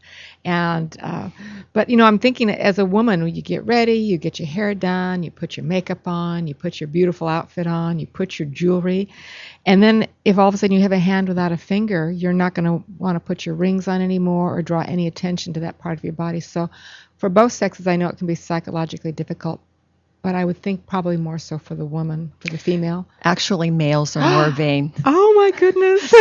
than the females. Although if you're a girly girl like I am and getting your manicure done is very important, they do like to be able to have 10 fingers manicured instead of 9. So show us one of these fingers. So Hold one of my up. fingers, I got a French manicure done on that. It kind of freaked out the manicurist when I went to have it done. But we can make the nail whatever length you want it to be. You can paint it whatever color you want it to be. And then if you do want to wear a ring, we can put a ring just right hold over it for a little bit here, because if you see that there is no difference in the coloration from one finger to the next. It's an identical match to the rest of your hand. And if I saw that, I would never think. Now, obviously, you could probably, let's say if it was your ring finger, can you still put jewelry over that? Yeah, you'd have to put the ring on first, and then you slide it under the ring. But if you wear a ring on there, no one will know, because once again, nobody knows that they exist, so no one's really looking for it. And talking about some of the social aspects, people come in and they're doing these funny behaviors where they try to hide their hands, and so people notice the amputation because of the funny behaviors, not because of the amputation. So as difficult as it is, I try to tell people the more you can act natural, people won't be staring at you. It's your abnormal behaviors that draw attention to you. I also like people to try to get prosthetics once the edema is finished and the surgery is complete, because the more you develop these abnormal behaviors, it's harder to undo those abnormal behaviors when you get the prosthetics. And so it does take a while once you do get a prosthetic finger to go out into public, and people will say, I went out in public and no one noticed, because they're so used to having so many eyes on them. Right. And then it helps them to act natural. Can we see some more of these fingers? Because I see that they come in all ethnic colors and skin tones, and we have male finger and female fingers here. Oh, I got Pretty lots. fast. I got lots of fingers. Yeah, we customize the fingers to the actual person. Their coloring. When they come into the clinic, it's about a 2.5 hour appointment, because we assess the goals, what they're looking to accomplish with the prosthetic finger, so we can make sure we match that. But then we're going to spend a huge amount of time looking at all the different colors in your fingers, on the dorsal side of your hand, on the palmar side of your hand. We're going to be looking at your nails, what the shape are, what the colors are, if they have moons, if they have hair. Like this one in particular was a hairy male, so we put hair, not too common on women. We put hair on the prosthetic fingers. Fascinating. And then what we do is, in the clinic, we have a customized service where we actually hand paint a sample. So this would be a sample, and then actually the painting is done from the underneath. It's kind of like faux painting. It's a multi-layered effect with highlights and lowlights. And then if you're a younger person, you may have more of a monochromatic skin color, but if you're an older person, you might have darkening knuckles or age spots, etc. And so we're able to paint all those in to match you. Can we see some of the other women's fingers? We got to see your finger, and there's one here that I see that you have a manicured, and then you have a natural nail here. Could you just hold those up? Yeah, there's one before and one after. We also have a special formulated chemical sun tanning solution, because your skin color does change according to what you eat, if you're hot, if you're cold, and then of course in the summer. So we have a special formulated sun tanning solution that you can put on your hand so that you can tan your prosthetic fingers as you tan. Oh my goodness, that's fascinating. So let's talk about iPhones, because everything is with the index finger, and if you lose your index finger and you don't have the sensation, then what are they going to do about that? Well, that is one of the downfalls currently, but the good news is it is in research and development. In order to use the iPhone, it needs to have a conductive material, and so there are no conductive materials in the silicone prosthetic fingers, but they're hoping that by the end of the year they are going to formulate something that they can put in the tip, for instance, of an index finger, so that you will be able to use your iPhones and then once again blend in with society. So if you have a security that you need to go into a building and it's touched, then you'll be able to do that with your index finger, and the same with your phone or anything that would give that ID touch right there. Exactly. That's exactly fascinating. So are there any more things that you can think of technology-wise that are going to be new, or things that people will need to consider?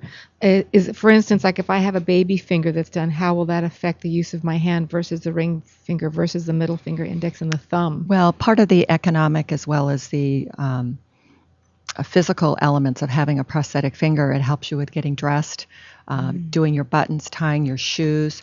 The more of average daily living skills would be holding on to a gallon of milk, holding on to a cup of coffee, taking dishes out of the dishwasher, and the men always talk about holding on to a steering wheel. So it does affect you whatever finger it is.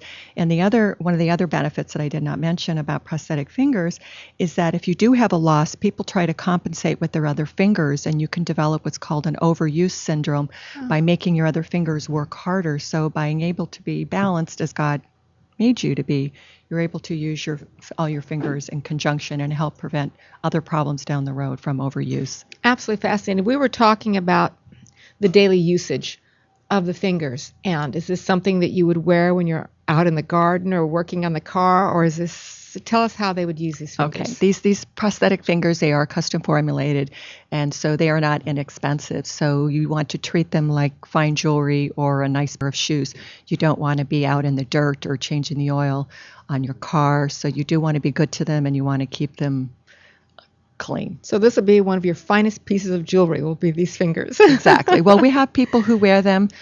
I had one guy who wore them 6 weeks straight. Now, we don't recommend that. That's not good for health. But many people wear them as soon as they get up in the morning, and then when they go to bed at night. You do need to take them off to let your skin breathe. Other people just use them for social occasions. So tell us some of the more common accidents and things that people can become aware of so that they don't lose their fingers, because some of these are just, we get busy and we're not conscious about where we're placing our hands. Please tell our viewing audience today what they can do to protect themselves. Thank you. That's a great question because for myself, the most common accidents are with saws or people working in an industrial type of environment where maybe their glove gets pulled into a machine and the fingers are smashed. So that's something that I'm not going to be around. But however, recently I've been seeing more and more accidents of things that are just in our everyday environment. And there's 3 of them. One of them is never put your hand into the door jamb of a door. We've had people just resting their hand in the door jamb, and then the wind comes up and sucks the door in, and then off goes their fingers. And what most people don't even know that they lost their finger because the finger is still firing, the nerve is still firing, and it's not till somebody says, "Oh my gosh, your finger's there on the floor."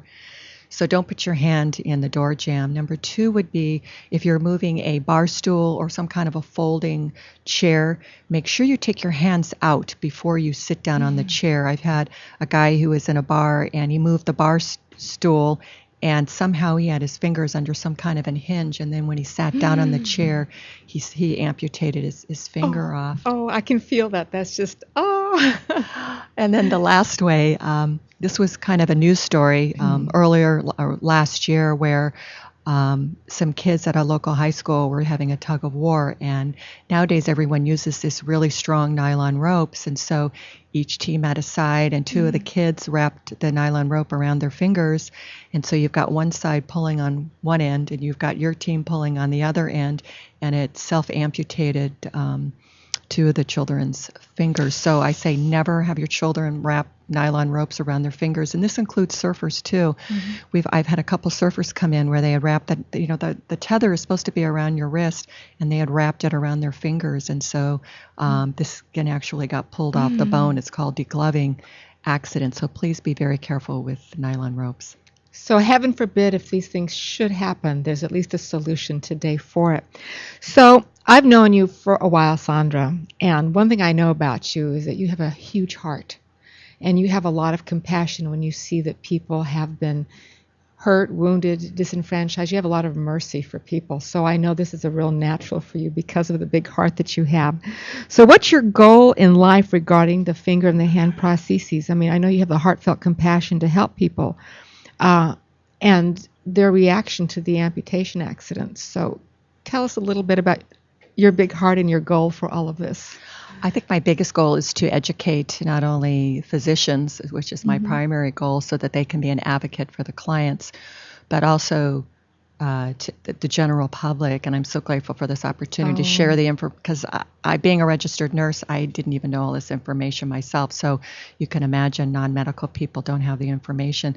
First thing I like to say is if you do have an amputation, like you always hear about on TV, you want to wrap, if you can get the missing piece, you want to wrap it in gauze and put it in cold water or saline if you happen to have saline around, and then go to the nearest emergency room. If they do not have a doctor on call, do not sit there and wait, because you've got about 6 hours if you even have a chance of being able to reattach that to your hand. So if they don't have someone available, please either call around or go to another emergency room. And it's always better to have a hand doctor versus a general ortho. A general ortho will do their very best, but the hand surgeons are highly skilled in doing that. So that would be number 1. Number 2 is I tell people once there is an amputation to don't let whatever missing part you have affect your whole life, because you've got a whole life ahead of you, and so you can go on, and people will react to you how you feel about the accident. If you're having a hard time dealing with it, then people will react to you accordingly. And if you're doing okay with it, then people will be able to approach you, and that will also help you to get returned to society, because you're still a whole person. And that's my goal, is to restore you to wholeness, because you're still a whole person, even if you're missing part of your finger. Exactly. And I think the key there is for people not to identify with whatever the crisis is. Many times if something happens to someone, then they begin to identify with that. But like you said, that's not who they are, and it's not the totality of their life. It's just a small part. It's fixable, and life will go on. And it's important for people to be part of a community, that they continue in their purpose and in their life goals. And sharing their giftings and their talents with other people. It's so sad when I see a life that is so compromised that they stop living and they stop giving who they are, because people are waiting out there for you. You know, they need who you are and what you have. And to me, it's every life that is lost through depression or lost through isolation, to me, is a very sad and grievous loss. Correct. So this brings them, really, their whole person back to life. Correct. Well, so is there anything else that you would like to add as to the psychological benefits? Because we talked about the physical, and the physical is really, really important. But obviously, there's a few little key things that I'd like you to go over as to the psychological benefits, because that's where people get damaged first, is in their perception, whether it be of themselves or their place in life. So the psychological benefits of having a finger. I mean, obviously, they're going to feel better about themselves. Yeah, well, they're as more confident. as I said earlier, it restores them socially, physically. There's a lot of great economic benefits as well. Some people are able to go back and do a job that maybe they couldn't do before by being able to have, once again, all their fingers, and to be able to, for instance, I had a gentleman who was a forklift driver, and he had better control of the steering wheel by being able to be restored to having all his fingers to grip that steering wheel. Out of all the worker comp accidents that are reported, what percentage would you say are finger-hand accidents? Is it a large percentage compared to other types of accidents? It's a very small percentage. I think it's about 6% of all amputations are a finger and hand. So it's a relatively small percentage. However, if it were you or me, it's important to them when it's important to the person. I know my son was working out at the gym, and there was a man in exactly this, not being conscious about his actions, and the weights slid down and dropped on his finger, and they watched his finger just pop off on the floor. It just happened so fast, and of course he went into shock, because it's not that he felt it so much as that he saw his finger fly on the floor. So I know that can be psychologically devastating to somebody. Oh, yeah. People come in with the iPhones with all their pictures to show me their gruesome story. Well, you have a tender heart, I'm sure, to listen to the whole of everything. Yeah. So, again, the common accidents were really important, and ways that people can prevent them, I thought, was really important. Keep your fingers out of doorways, keep them out of hinges, keep them out of folding chairs, keep them out of exercise weights so nothing comes crashing. And ropes. Those nylon ropes. Oh, my goodness. Yeah, well, you told me about the tug of war. I can't even imagine to kids on both sides of that tug of war, and to have that rope around the finger. What finger? Was it an index finger? Or? One young man lost 4 fingers. All 4 fingers. So they put out a bulletin to all the school systems. So hopefully that accident won't occur at the schools anymore. But, just playing around at home, it could easily happen if you're not careful. Oh, my goodness. Could we see the fingers one more time? I'm just so fascinated by the process and how realistic they are. Yeah, they're quite overwhelming. People come in, and I had one lady who came in and went through a whole box of Kleenex crying. And then when she came in for her prosthetic fingers, I mean, she just couldn't stop smiling, and she had no words, because it's an undescribable reaction to kind of see your finger come back and to be whole again. And it's something that's really valued by, and even family members, well-meaning family members, because when it happens to you, it's you. It's not. Right. It's not them. So these prosthetic fingers really do change their life. Even for children, because children are very self-conscious if there's something wrong with a parent. I can think even to times, just because I'm a spontaneous person, I'd be in the market with my children, I'd be singing a song, or I'd do a little dance, just, oh, Mama, don't do that. So I know that children are self-conscious if their parents would be missing a finger, and that means it's meaningful to them. So it actually restores, strangely enough, confidence in their mom and dad when their mom and dad are whole again. Yeah. Well, I have an 82-year-old who's getting one, because people say, aren't you a little old to spend the money on that? And she says, I'm 82 and I want it. And I want to go to the manicure and get my full value out of the manicure for 10 fingers, not 9. I think it's important to confidence and to self-esteem and to all of that. So you work, obviously, I know that you are a colleague of Dr. Levi Harrison, and he does orthopedic hand surgery, yes? He's the very best. I recommend him. And so highly recommend him. And so obviously he's a fan of these prosthetic fingers, silicone prosthetic fingers. Yes. My son almost cut his finger off And so I sent them to Dr. Levi Harrison. Awesome. So, restoration. So this whole thing is about restoration, and it actually affects every part of a person's life. Correct. Yes, every part. That's so. Now, how about, well, here, I think we actually covered that topic. So what I'd like you to do right now, Sandra, is tell everybody how they can get in touch with you. Give them your contact information if you would. I would love for them to call me. I do free consultations, and we can talk about their situation and what they have and what's possible. My contact number is 818-521-1112, or you can email me. Photos are very helpful. And that email address is Sandra Bross, RN. It's SANDRA, Bross, BROSSRN, like registered nurse, @gmail.com. And what part of the city are you in? Do you My serve the clinic's whole in greater Glendale, LA? and I service the whole Southern California area. Oh, so you have a large territory. So people can, one more time, let's just hear the phone number and email. Our phone number is 818-521-1112. Well, you've been listening to Sandra Bross today of Bross and Associates Prosthetics. Thank you so much for sharing this very important topic and a very sensitive topic for many people. Well, you've been listening today to Here's to Your Health with Josh Lane on LA Talk Live. And stay tuned. We'll be right back for another great show with Josh Lane. Thanks for joining. Bye-bye.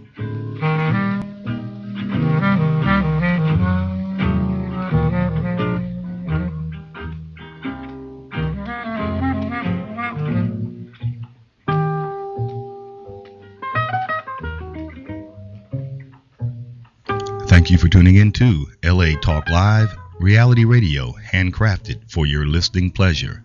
This is LA Talk Live, and we're more than just talk. Stay tuned. It started out like a totally normal day. I love you. I mean, I guess I was a little sweaty and I was definitely sore. I thought I had gas. Turns out I was having a heart attack. Heart disease is the #1 killer of American women. So now I take care of myself and tell the other women in my life to do the same. Make it your mission to save your life and the lives of the women you love. Find out more from the American Heart Association at goredforwomen.org.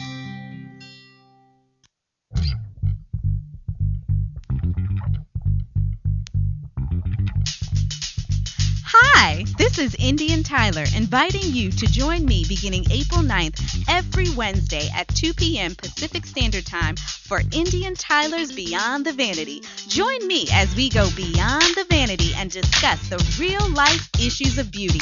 And it gets really real. So on April 9th, don't forget to tune in to Indian Tyler's Beyond the Vanity Wednesdays at 2 p.m. exclusively on latalklive.com and the Talk Live Broadcast Network. You can also catch us on iTunes Radio R&B, TuneIn Radio, Live 365, Radio Flag, and AHA Radio. Or watch and listen directly at latalklive.com. Reality radio, handcrafted for your listening and viewing pleasure. This is LA Talk Live, and we are more than just talk. Hi, this is Dr. Levi, your fitness doctor, making a personal house call, inviting you to join me Wednesday at 10 a.m. Pacific for my all-new show, The Dr. Levi Show. Join us as we discuss fitness, health, and well-being, including emotional and spiritual health. So don't forget to tune in to The Dr. Levi Show every Wednesday at 10 a.m. Pacific, exclusively on latalklive.com and the Talk Live Broadcast Network. You can also catch us on iTunes, Radio R&B, or watch us on Ustream.tv, or catch us on the Live 365 network, and now on Radio Flag and Stitcher Radio. Reality radio handcrafted for your listening pleasure. This is LA Talk Live, and we are more than just talk.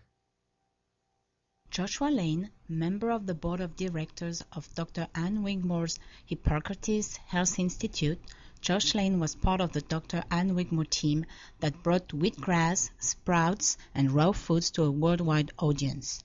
And now the host of Here's to Your Health on LA Talk Live, Joshua Lane.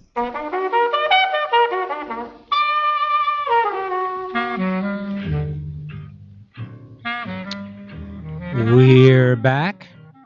Thank you for tuning in to this edition of Here's to Your Health on the LA Talk Live broadcast network. I'm your host, Joshua Lane.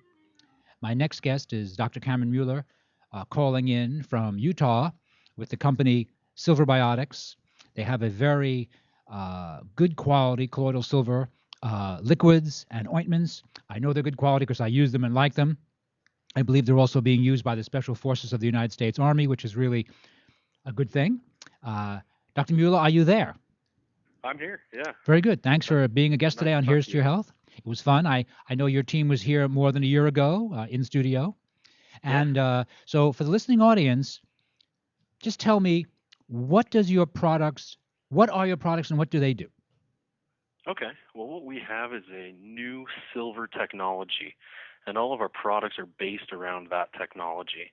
So we've got Silver Biotics, which is a liquid immune system support product, and it works very well at helping keep you from getting sick if you take it on a daily basis, or if you already are sick with something, it can give your immune system a little boost and help you get over it quicker.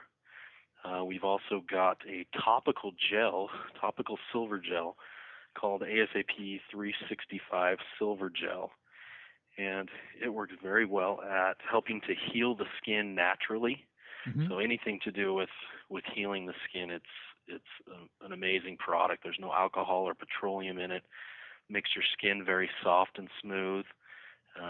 We've sold millions of tubes of it as a cosmetic to women. They'll put it on their face before they put on their makeup. It helps protect them from their makeup, which can have a lot of bad stuff in it. Or they'll put it on right before they go to bed and help heal their skin all night long. By the way, I've also used that cream on my skin. And before my business day, I usually put it on. And I really found it works real good for me, frankly. And I have a lot of skin issues and can't use a lot of things on my skin. But I found that your silver, I'll use the word ointment, really was good for me. I'm really happy with it. That's great. Yeah, it's one of our top-selling products. We sell it in most every health food store, and people just love it. Once they try it, they're basically addicted to it. And what is the origin? All the different ways they can use it. Yes, Dr. Mueller, what is the origin of these kind of colloidal silver products? How long have they been used? Well, colloidal silver has been around for thousands of years in some form or another, but they've evolved and over time. And what we did was we took your standard colloidal silver product and totally revamped it. Still uses the same ingredients, which are highly purified water and highly purified silver, but we've changed the silver particles to where they have multiple modes of action. They're actually structured metallic nanoparticles, and it makes it a lot more effective than your standard colloidal silver products, and it's also non-toxic. The silver won't build up in your system over time. It's excreted completely from the body within 24 hours. So not only is it more effective, but it's also safer. Wow. So it's a new version of your standard silver products. And someone mentioned this to me. I'd like you to let me know if this is accurate. That before antibiotics showed up in the early 1940s, and of course they were revolutionary, that colloidal silver was a very big item in the pharmacies in the United States, but that when antibiotics showed up, suddenly colloidal silver just somehow seemed old-fashioned, and it was forgotten about, and now it's been revived. Is that correct? That's correct. Yeah, silver has been used for hundreds of years, thousands of years in some forms, but colloidal silver especially the less. A couple hundred years ago, it was one of the main forms of treatment, and along with some herbs. Like you said, when pharmaceutical products came out, it kind of took a back seat. But now they've realized that silver really has some unique qualities, and it's very broad spectrum in its ability to function. And so it's more useful in a lot of cases than some of the current products being used. Now, in studio, I have your Silver Biotics, the liquid, the 8-ounce and 16-ounce. And how do I use that? And when do I use it? So if you take a little bit every day, if you're already healthy, you take a little bit every day, it works very well at keeping you from getting sick. Helps keep you healthy. You only need to take a little bit, 1 to 3 teaspoons a day is more than adequate for an average adult. Kids can take half that amount. Any age is able to take it. We have, newborns all the way up to the elderly that take our product on a daily basis, and we've never had any negative reported side effects ever. We've sold almost 12 million units over the last 16 years. Very safe product. Okay, so my question is then, if I use a teaspoon a day, do I use it with breakfast? Do I use it between meals? How should I use it? It's really up to you. It's not going to matter too much if it's taken with food, with our form of silver. Some forms of silver you would want to take sublingually because they would be neutralized by your stomach acid. Ours doesn't really have that issue. Most of it's going to be absorbed before that point anyway. So it really is up to you. Most people will take it on an empty stomach, morning and night. But it's how it fits into your lifestyle. It's a very convenient product. It's not very picky, so you can use it as it fits your lifestyle. And let's say I come home from work and I'm sick. I have a bad cold, and how can I use the silver then if I was sick? If it were me, I would just take a little bit more of it, maybe 2 tablespoons 3 times a day. Because it's a supplement, we can't make drug claims on it. We can't say it's going to cure your cold, but we can say that it will definitely help support your immune system and help your body fight off whatever it's dealing with. So if it were me, I would just take a little bit more of it and give your immune system that extra boost. And when I take the silver, should I then chase it with a little bit of water? I mean, what's your suggestion? I would just take it straight. You don't need to mix it with anything. You don't need to follow it up with anything.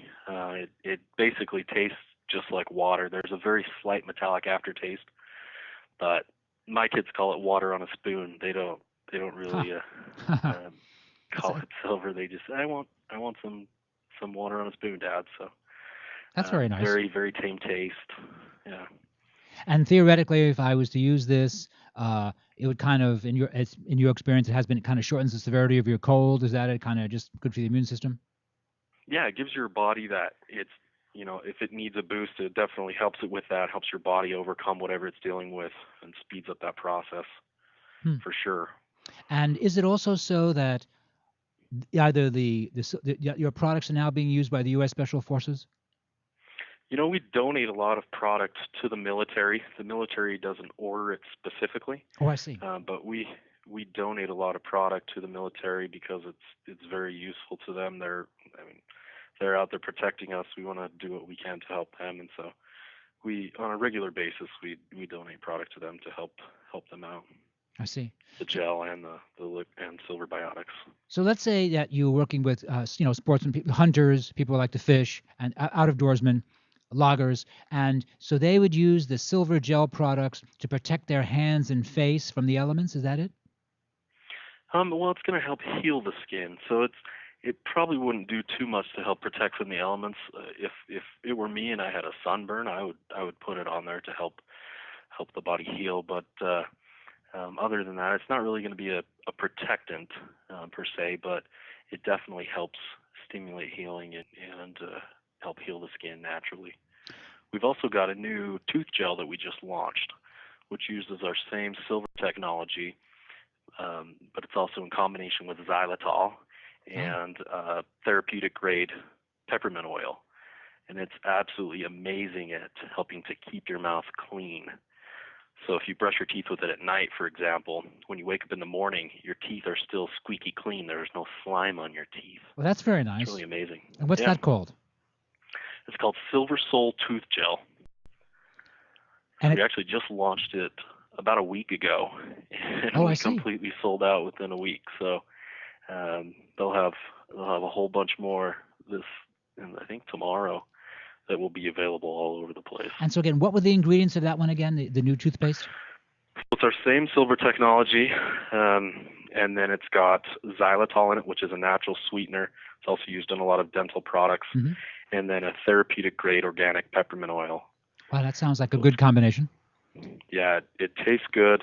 It does a very good job of helping to keep your mouth clean and promote mouth health. Cameron, as I understand it, is xylitol derived from tree pulp? Is that right? There's a couple places you can get it. Ours is from birch. Yeah, Birch. It's a birch derivative. And that will be available, at Whole Foods and all the natural food stores? Yeah, you can get it all over the place. That sounds fantastic. And by the way, give us your contact information in case we would like to go to your website and order product from you. Okay. We don't sell any product on our website. You can get it in any health food store all over the internet. But our website is ablsilver.com, like American Biotech Lab, so ablsilver.com. And that will tell you all about our products. You can read more about them, read more about our unique patented SilverSol technology and why it's different than the other forms of silver on the market and the unique advantages it has. So that's definitely a good place to go. Well, thank you very much. I want to personally recommend the products because I use them and they work very well. I'd like to thank you for calling in to Here's to Your Health today. Thank you. My pleasure. You've been listening to Here's to Your Health on the LA Talk Live Broadcast Network. I'm your host, Josh Lane. We're going to take a short break, and we'll be right back after these important messages.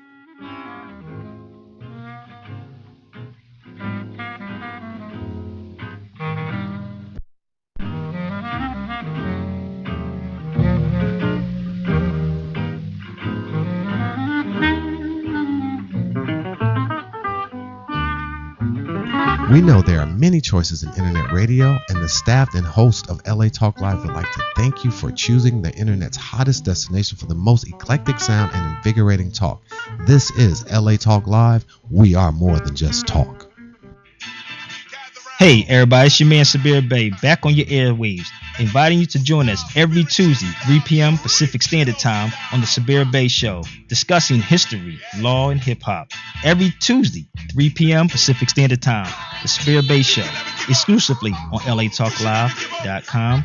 You also can catch us on iTunes Radio and R&B, Live 365, Radio Flag, and now Stitcher Radio. Or watch us and listen directly at LATalkLive.com. Reality radio, handcrafted for your listening pleasure. This is LA Talk Live, and we are more than just talk.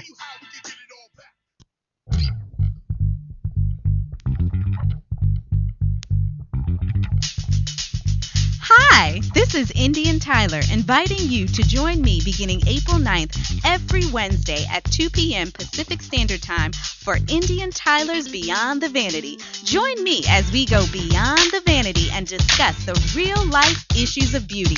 And it gets really real. So on April 9th, don't forget to tune in to Indian Tyler's Beyond the Vanity Wednesdays at 2 p.m. exclusively on LATalkLive.com and the Talk Live Broadcast Network. You can also catch us on iTunes Radio R&B, TuneIn Radio, Live 365, Radio Flag, and AHA Radio. Or watch and listen directly at LATalkLive.com. Reality radio, handcrafted for your listening and viewing pleasure. This is LA Talk Live, and we are more than just talk. Joshua Lane, member of the board of directors of Dr. Ann Wigmore's Hippocrates Health Institute, Josh Lane was part of the Dr. Ann Wigmore team that brought wheatgrass, sprouts, and raw foods to a worldwide audience. And now the host of Here's to Your Health on LA Talk Live, Joshua Lane.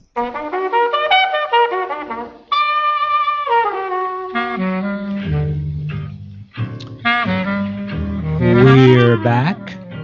Thank you for tuning in to this edition of Here's to Your Health on the LA Talk Live Broadcast Network. I'm your host, Joshua Lane. So the subject of lice in the hair is not very glamorous, but it is an issue.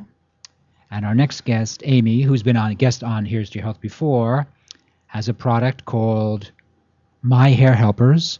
So Amy, welcome once again to Here's to Your Health. Thank you so much. I'm excited to be here today. Happy to have you here today. Thank you. Your products help us do what?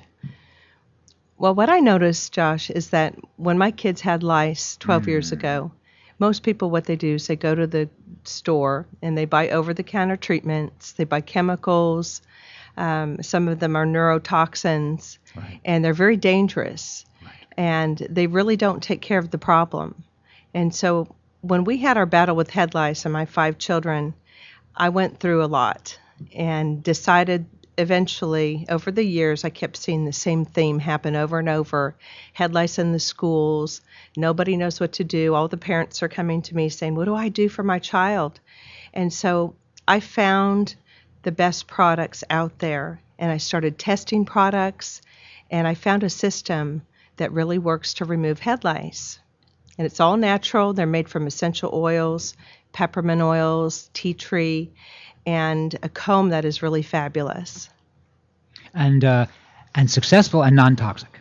Non-toxic. I use them on pregnant ladies, babies. That's what I like about it. You don't need harsh chemicals to kill head lice. You just need a good product to suffocate them and comb them out. And head lice, it isn't any fun. It's not not glamorous, head lice. And the kids get it. They go to school, and one kid has head lice, and then suddenly the whole class has head lice, right? Yes, head lice are passed head-to-head. 95% of lice are passed just by head-to-head contact. Head lice don't jump. They don't fly. They crawl very fast. And so it's not an environmental issue. What needs to be done is a kid's hair needs to be checked in the classroom, and those kids need to be treated naturally. Mm-hmm. And again, so rather than use harsh chemicals, which might kill head lice but could be really bad for us, your ingredients are what successful in your formulation?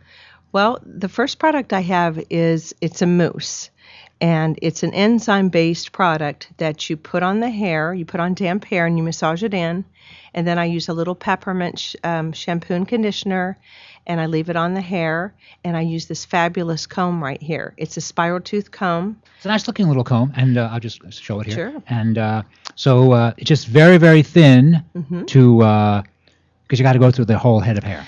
The most important thing about head lice removal is the combing. I see. And most people don't know that. They think it's the actual product.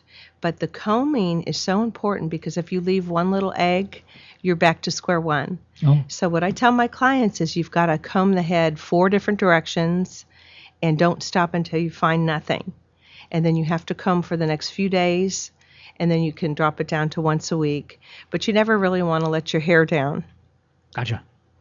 And so let's say your children come home and you look at them and think, okay, there's trouble here. So do you have to do it more than once?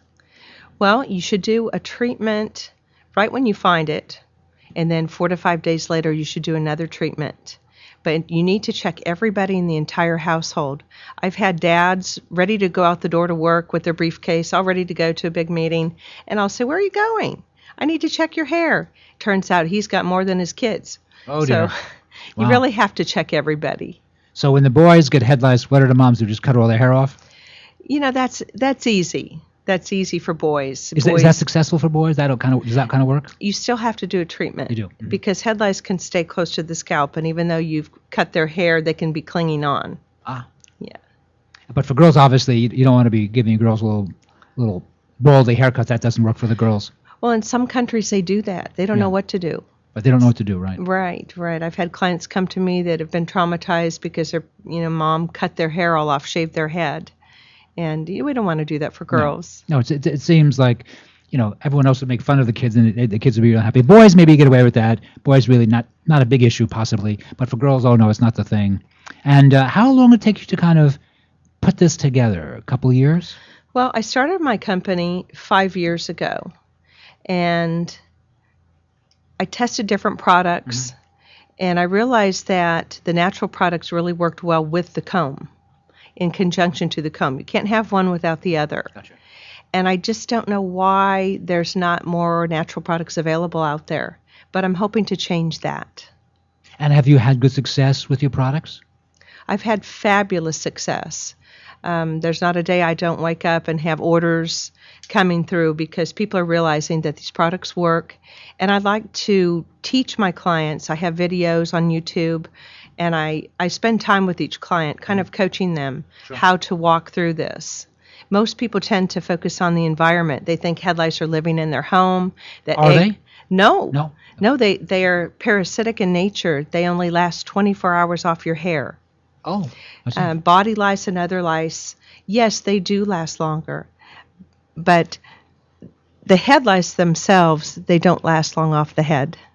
Can I get lice from dogs and cats? No. No? They have fleas, and we don't carry fleas. Oh, fleas. Oh, God. Yeah, that's Right. awful. Yeah, fleas. Okay, but they just bite us. They don't, is that it? They can't live on you. Okay, but head lice live on you. Okay, that's exciting. They live on your scalp 30 days, and then they die after 30 days. You know, they're very interesting creatures. They prefer certain blood types. Say they've really? hatched on one head, and that certain blood type is what they're going to look for and prefer over another type. Really? Yes. That's interesting. I had no idea. It's probably more than you need to know. No. I'm happy to know about this because, unfortunately, in the real world, the kids come home and oh God, they got stuff. Oh God, not happy about it. Who's carrying your products? Well, right now I sell them on the internet. I've just recently labeled them. They're ready to go. I'm going to start to put them in stores. Oh, I see. But I think the internet is the best for me because people can see my videos and they can follow my directions. And once again, let me have all your contact information, Amy. Yes, I'm based here in Los Angeles, and my website is www.myhairhelpers.com. I have over 55-star Yelp reviews. I'm very proud to say. And my phone number is 310-874-4550. Okay, that's great. And what do these kind of run? What's the cost on these? The products are $16 each, except for this mousse here is $25. And I sell them together in a kit. All three in a kit and the comb in a kit. The kit is $89. Now, this is actual lice prevention spray. Lice like to return to the same hair that they've been in. They pick up a scent that they recognize. And so we want to disguise the scent by putting some spray in. Okay. And girls need to wear their hair up or back in a ponytail, no straggling hairs, because the straggling hairs can act as a bridge for the lice to crawl across. Well, obviously, this is good to know. So when you tell this to other moms and dads, they kind of smile and think, okay, we need to know this and, take care of it, really. Well, I tell people that the best way to prevent lice is to comb through your child's hair and look for any kind of infestation. You may never prevent lice. You can just stop it quickly. So I teach people how to comb through the hair on wet hair, how to treat it, how to prevent it. And don't focus on your environment. Focus on the hair. Is it seasonal? It's every season now. Oh, it's always? Yes, there's epidemics everywhere in Israel and South America, Philippines. But see, most of those countries, they know to comb their child's hair regularly with the lice comb. And that minimizes it, but still, there's a lot of kids, you get lice? You just get it? 12 million children get lice every year. Yeah, it's one of the leading reasons why children miss school. Oh, really? But nobody talks about it. No, lice love clean hair. Would you rather walk on a greasy floor or a clean floor? I don't. Clean floor, I guess.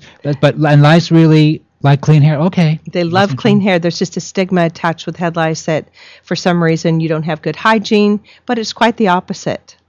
Huh.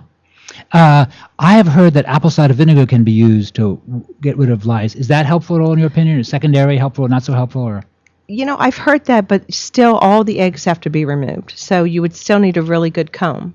I see.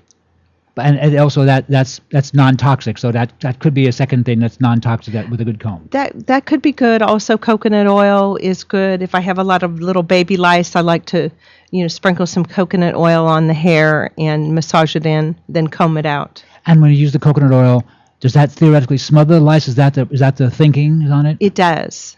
It does. And it's non-toxic. Mm-hmm. And so when you put these on, so you sit the kids down, in the bathroom, and you put it on them, and then they put a towel on their head or something? I put a little cap on their head, and we try to make it fun. Like a plastic cap or something? Like a shower cap? Plastic shower cap.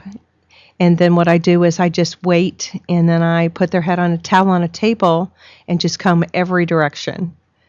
I mean, really, it's aggressive combing. It's not exactly fun. Some people think it feels good. Most people are so-so about it. So that's really, so on the part of the parent is the commitment of like an hour or so, hour and a half or something to do this, right? Combing, yes. Yeah, combing. Mm-hmm. If the girls have longer hair, it's like because like you don't want to rip their hair out. So it takes a lot of time. Right. Some people don't want to be bothered with it, and they call an expert such as myself to come to the home. Someone who really has experience. Right. And I'd like to train parents. You may never need me again once I show you how to do this. You may need my products, but it's fairly straightforward.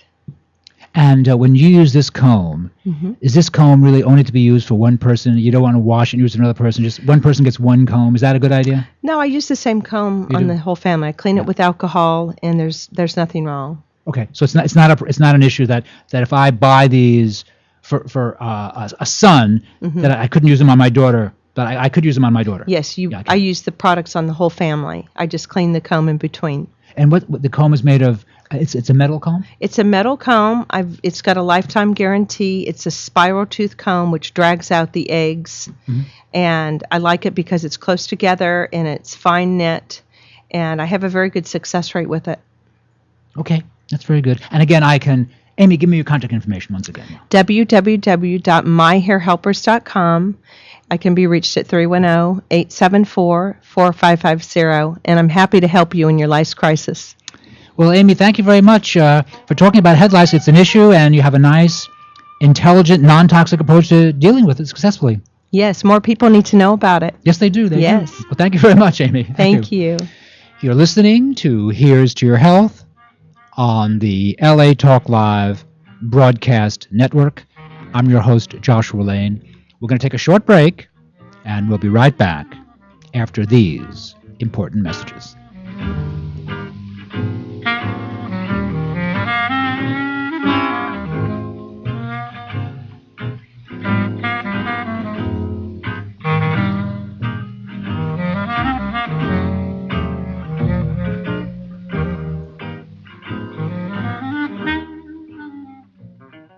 It started out like a totally normal day. I love you. I mean, I guess I was a little sweaty and I was definitely sore. I thought I had gas. Turns out I was having a heart attack. Heart disease is the #1 killer of American women. So now I take care of myself and tell the other women in my life to do the same. Make it your mission to save your life and the lives of the women you love. Find out more from the American Heart Association at goredforwomen.org. Hi, this is Susie Pruden. And yes, you've seen me on Oprah, Good Morning America, and The Today Show. And I'm inviting you to join me every Monday from 3 to 4 for my new show, Mastermind Live.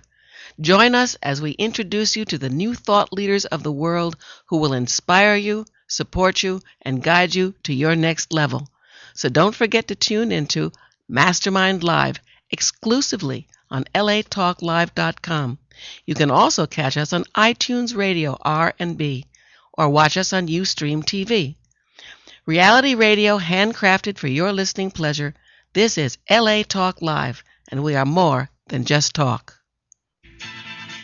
Hey everybody, it's your man Sabir Bey back on your airwaves, inviting you to join us every Tuesday, 3 p.m. Pacific Standard Time on the Sabir Bey Show, discussing history, law, and hip-hop. Every Tuesday, 3 p.m. Pacific Standard Time, the Sabir Bey Show, exclusively on latalklive.com. You also can catch us on iTunes Radio and R&B, Live 365, Radio Flag, and now Stitcher Radio. Or watch us and listen directly at latalklive.com. Reality radio, handcrafted for your listening pleasure. This is LA Talk Live, and we are more than just talk. Hi, this is Dr. Levi, your fitness doctor, making a personal house call, inviting you to join me Wednesday at 10 a.m. Pacific for my all-new show, The Dr. Levi Show. Join us as we discuss fitness, health, and well-being, including emotional and spiritual health. So don't forget to tune in to the Dr. Levi Show every Wednesday at 10 a.m. Pacific, exclusively on latalklive.com and the Talk Live Broadcast Network. You can also catch us on iTunes, Radio R&B, or watch us on Ustream.tv, or catch us on the Live 365 network, and now on Radio Flag and Stitcher Radio. Reality radio handcrafted for your listening pleasure. This is LA Talk Live, and we are more than just talk.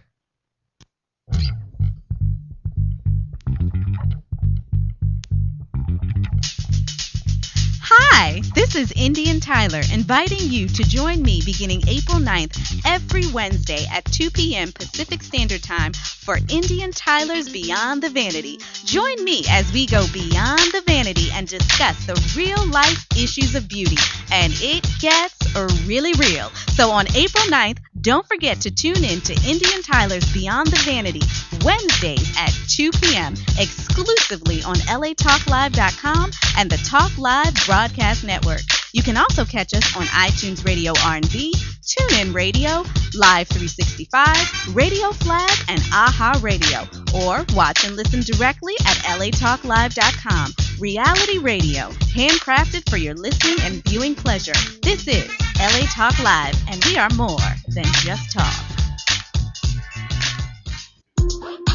Hey, this is James Kinney, inviting you to join me every Thursday at noon for the Business of Business. Join us as we discuss success and how to reach it.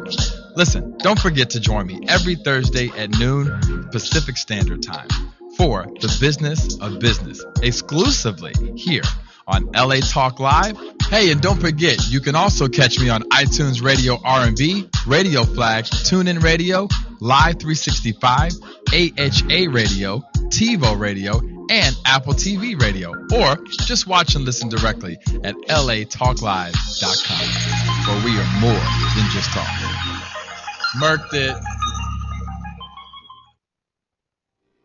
Joshua Lane, member of the board of directors of Dr. Ann Wigmore's Hippocrates Health Institute, Josh Lane was part of the Dr. Ann Wigmore team that brought wheatgrass, sprouts, and raw foods to a worldwide audience. And now the host of Here's to Your Health on LA Talk Live, Joshua Lane.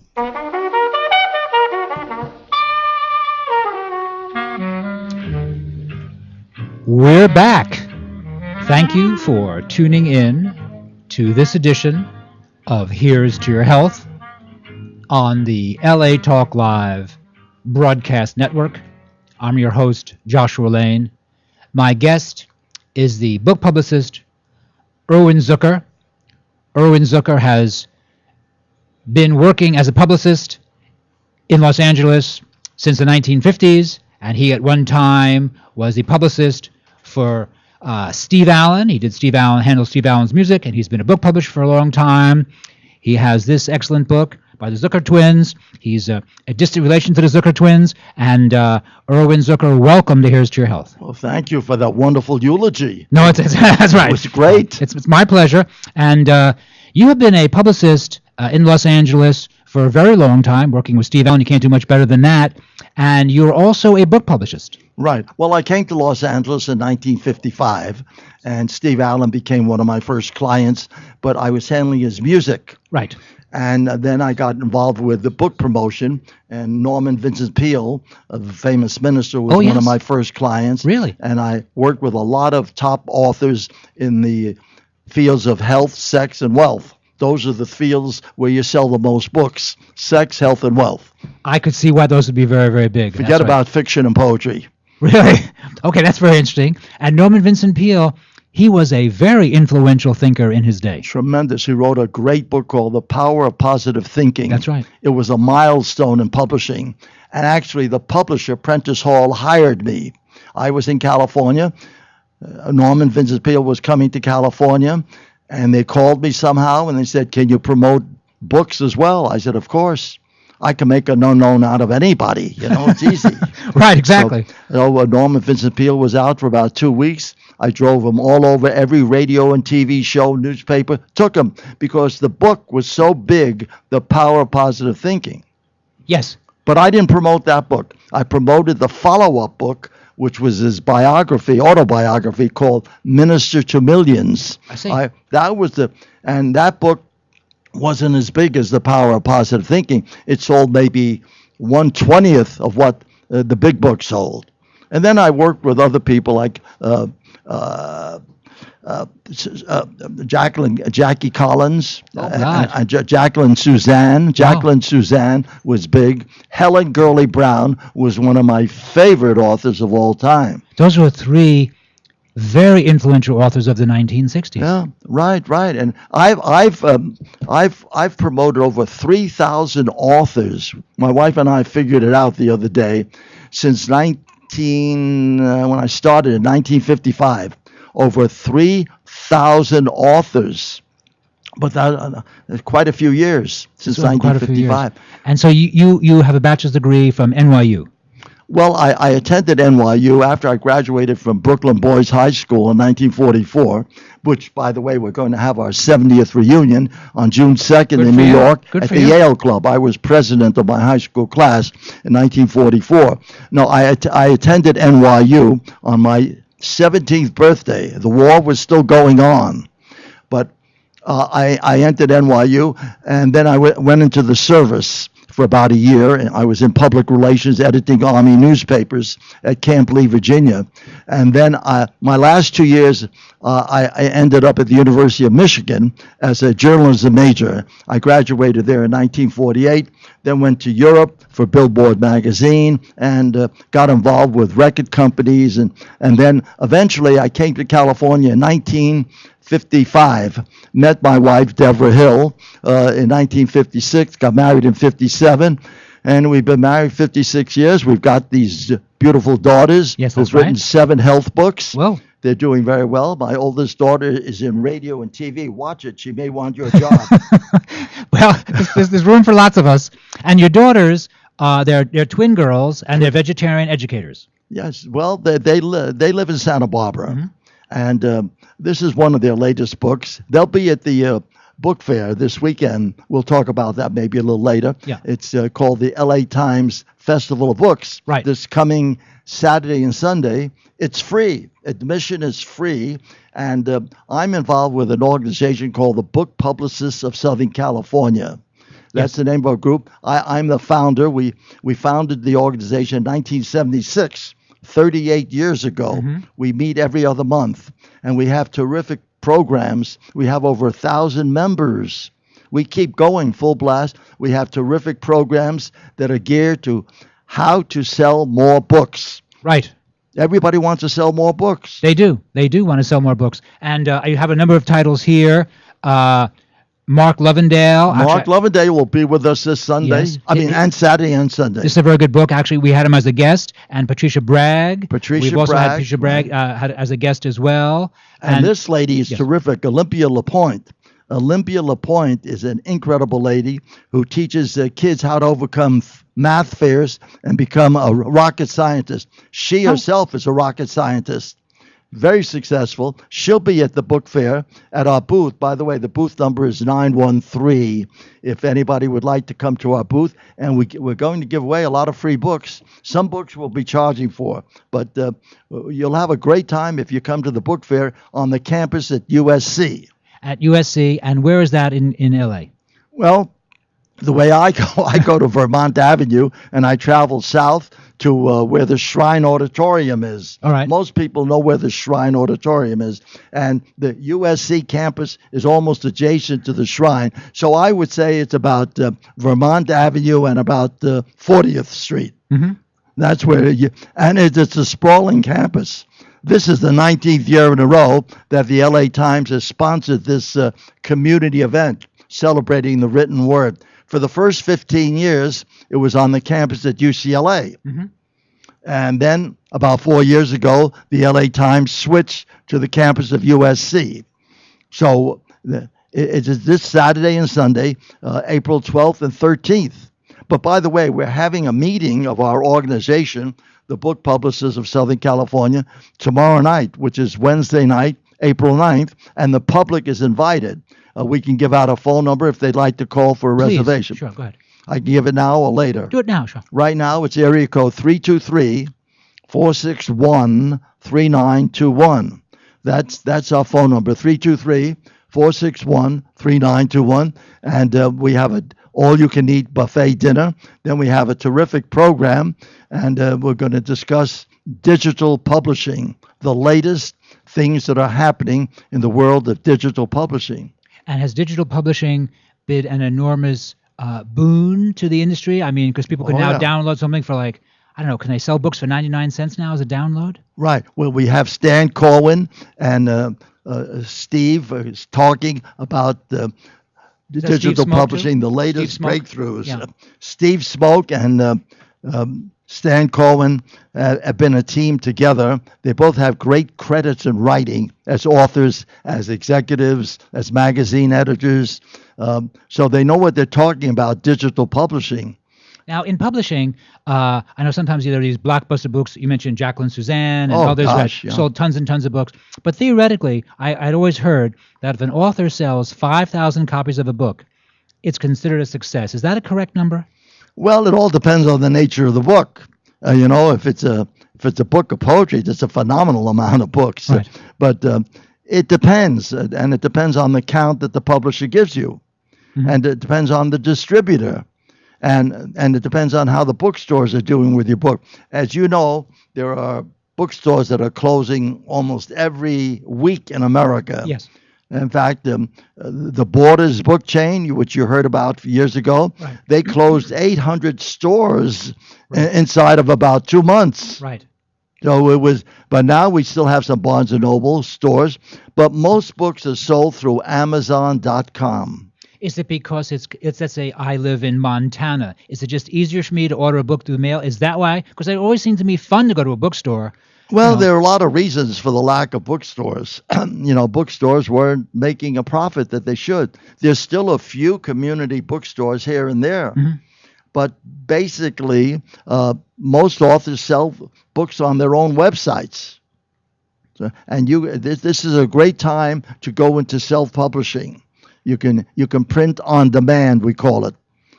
POD, print on demand. You can hook up with printers and publishing companies all over the United States and print as few as 10 or 20 or 30 copies of a book.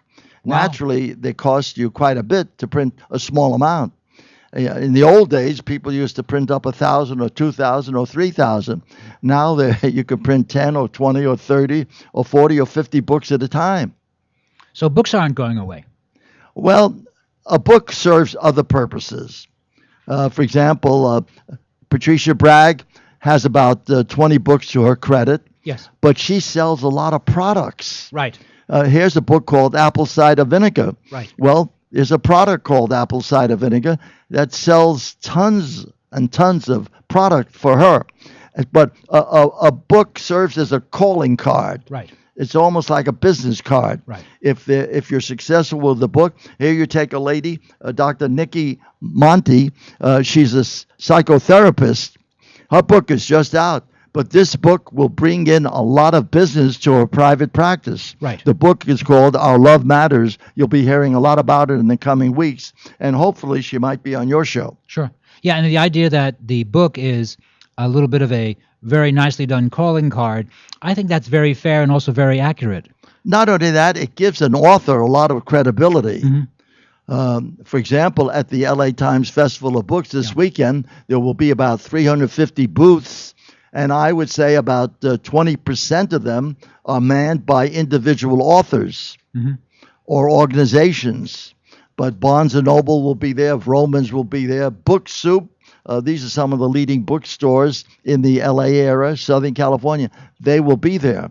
And it's not just a book fair. There will be other things going on. There'll be a lot of music going on at the LA Times Festival of Books, a lot of things dealing with the film industry, the motion picture industry.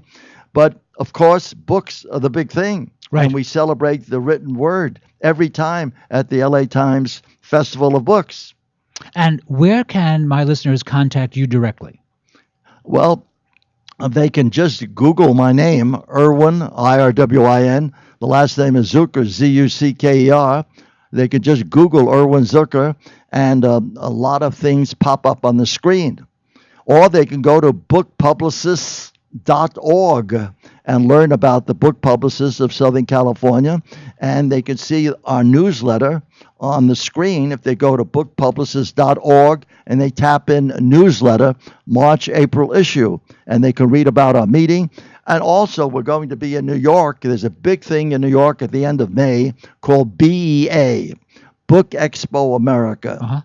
That's a worldwide thing. The event this weekend for the LA Times is more or less a consumer-oriented event for the public. And in New York, it's mostly an industry thing with people from all over the world coming. Now, when you worked in the 60s with Jacqueline Suzanne, what was it, Valley of the Dolls? Right. Was like, it was just a monster book. I mean, you know, how many millions of copies of that did they sell? Well, she sold a couple of million copies. She and her husband were aggressive PR people. And it's interesting you mentioned that Jacqueline Suzanne. We were all set to do a campaign with her, and that was the week President Kennedy was assassinated in Dallas. 63. And we had to drop all our promotional plans for about 2 or 3 weeks. Right. Because for that period of time, everything was centered around the assassination. Right. So we had to renew. But as I told you earlier, Helen Gurley Brown was one of my favorite authors. She and her husband. So Helen Gurley Brown was the editor of Cosmopolitan. Oh, yes. After her book became so successful, it became so successful. Which book was that, Erwin? Well, let's see. She did a bunch of books. Was something about Sex and a Single Woman? Was that hers? Sex and the Single Girl. Sex and the Single Girl, the right. correct title. In fact, we had trouble with that title. It was too The LA Times would not take an ad with that title.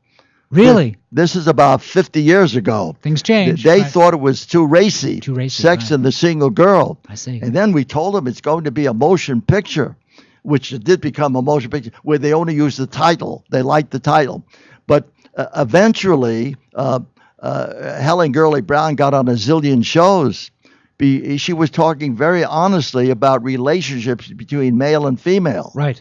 And so Sex and the Single Girl was a phenomenal seller. She had other books later. Then she became so popular, and that's what a book does for people. A book enhances your credibility. Yes. It increases your popularity. It makes you very creditable. And that's what it did for Helen Gurley Brown. I mean, I made Life magazine with Helen Gurley Brown because they took a photo of about 10 men, including me, including Art Linkletter, because she was on the Art Linkletter show. At that time, Art Linkletter show was the selling force for authors. Yes. And I made Life magazine and a great photo with Helen Gurley Brown in the middle. She's seated there, and about 10 guys around her, including a publisher, Bernard Geist, a publicist, myself, and others, and we enjoyed it tremendously. And she became a good friend. Then, as I say, she became editor-in-chief of Cosmopolitan, and she did wonders with that magazine, increasing the circulation tremendously. Right. And she went on to write other books. But I only promoted Sex and the Single Girl, and she died a few years ago. She did, yeah. I think she was in the early 90s. I think she was 92. Right, yeah. She made 92 is good. But did she take care of herself in those days? Was there much of a concern with wellness in those days, the way you see it now? I mean, you have daughters who you turned out who are vegans, and they were athletes, and they're involved with the whole healing arts profession. Did they get that from you? Were you into it? Well, everything helps the popularity of a book. You need all the angles possible. You need issues. You need selling points. You need strategies. People like you, Josh, are very, very busy. So we've got to give information on the book and on the authors themselves to the host or the producers of shows. Right. So because most of them don't have the time to read a book. Right. They can glance through a book and catch the feel of a book. Right. But it's very, very difficult. PR people. Let me ask you a question. So you are, I don't want to put you on, embarrass you. You're 86 years old. Beg pardon? You 86 years old? I'm 86 years old. I'll be 87 September 23rd, which, by the way, the late Mickey Rooney's birthday was also September 23rd. So whenever he had that birthday, September 23rd, I tell my wife, well, let's hoist the chair for Mickey Rooney. It's his birthday, too. Right. Well, okay, so now I have to find I'm someone 86 years old, and I'm still working around the full-time, clock. You work full-time? Well, about a year ago or so, I moved out of Hollywood after 56 years of paying rent on the first day of every month to 3 different landlords over 55 years. Right. I gave that up and started working out of my home. And it has a lot of advantages, except one major disadvantage. I spend too much time in the kitchen. I see. I work out of my home. Right. Overlooking a pool in Beverly Hills. Right. I've got 3 sets of phones on my desk that are going almost all the time. Right. Mostly calls from Josh Lane. Sure. And, There have been some from me. So I'm very busy around the clock. I start about 5 a.m. The beauty about working out of your home, I can be in my pajamas and make phone calls. Right. And the other way, when I was working in Hollywood, I don't think I ever drove to work in my pajamas. No, I you don't probably, think so. Unless maybe you're Nick Nolte, you can't really get away with that in this town. Well, it was a lot of fun. I actually made more money working out of my home when I had people working with me and I had all the overheads and everything. But it's a lot easier being a one-man operation. Sure. But you got to do too much. I Sure. got to do the bookkeeping. I got to make the phone calls. I got to receive the phone Sure. call. And everything is time-consuming. So many days I start, like even today, I started at 5 a.m. listening to radio. Right. I'm a big radio buff. Right. Very big, and especially in Los Angeles with KABC, KFI, and KRLA. I love radio in the morning, and KNX happens to be a great station for news in LA.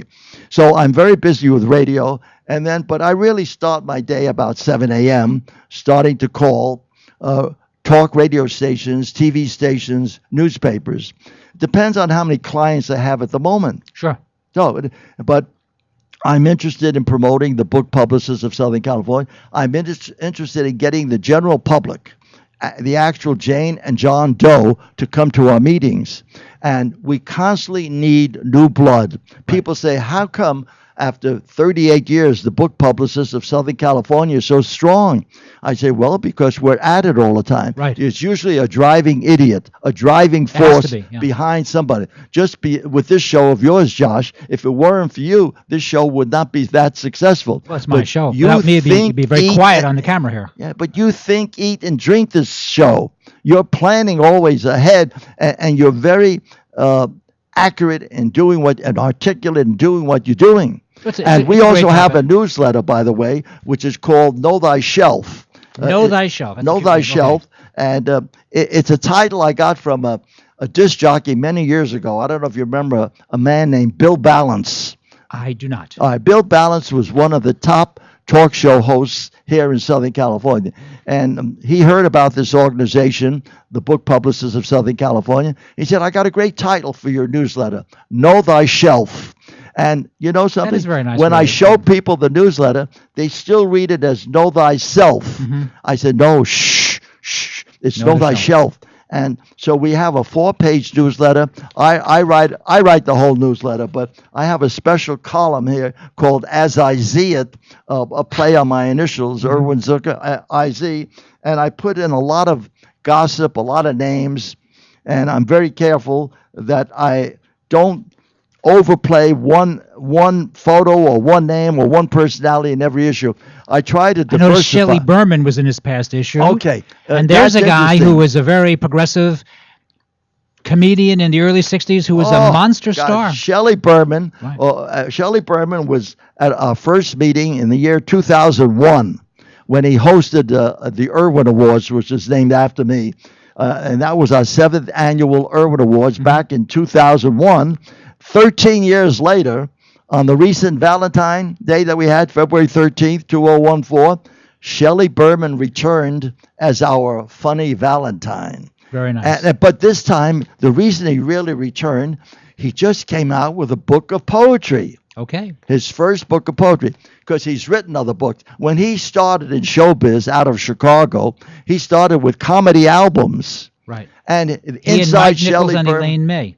Pardon? He was a partner with Mike Nichols and Elaine May. Right. They were hip comedians, and he certainly was one. And He was on the Ed Sullivan Show quite a bit, on a lot of shows. In fact, what's interesting about Shelley Berman, who now lives in Southern California, by the way, with his wife of 67 years, Sarah, what's very interesting about Shelley Berman, that he was the first stand-up comedian to ever play New York's very famous Carnegie Hall. Oh, really? He was the first stand-up comedian to play Carnegie Hall. But he, in 70 years, so he's been a comedian for 70 years. He's been a teacher at USC, by the way. I did He not know taught that. comedy.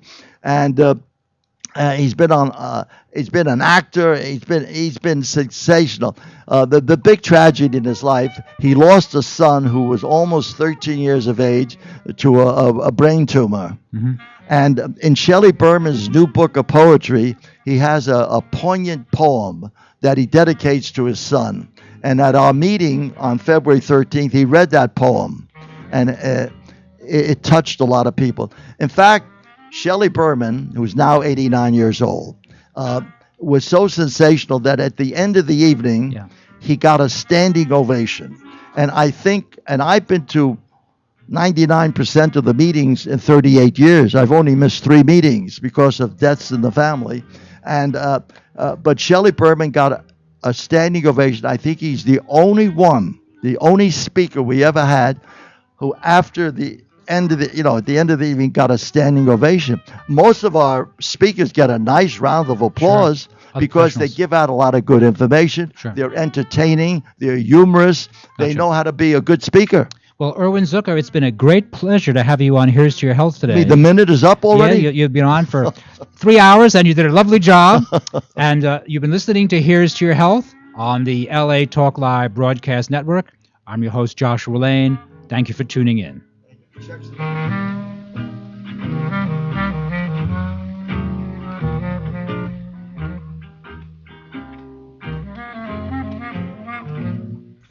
Thank you for tuning in to LA Talk Live, reality radio handcrafted for your listening pleasure.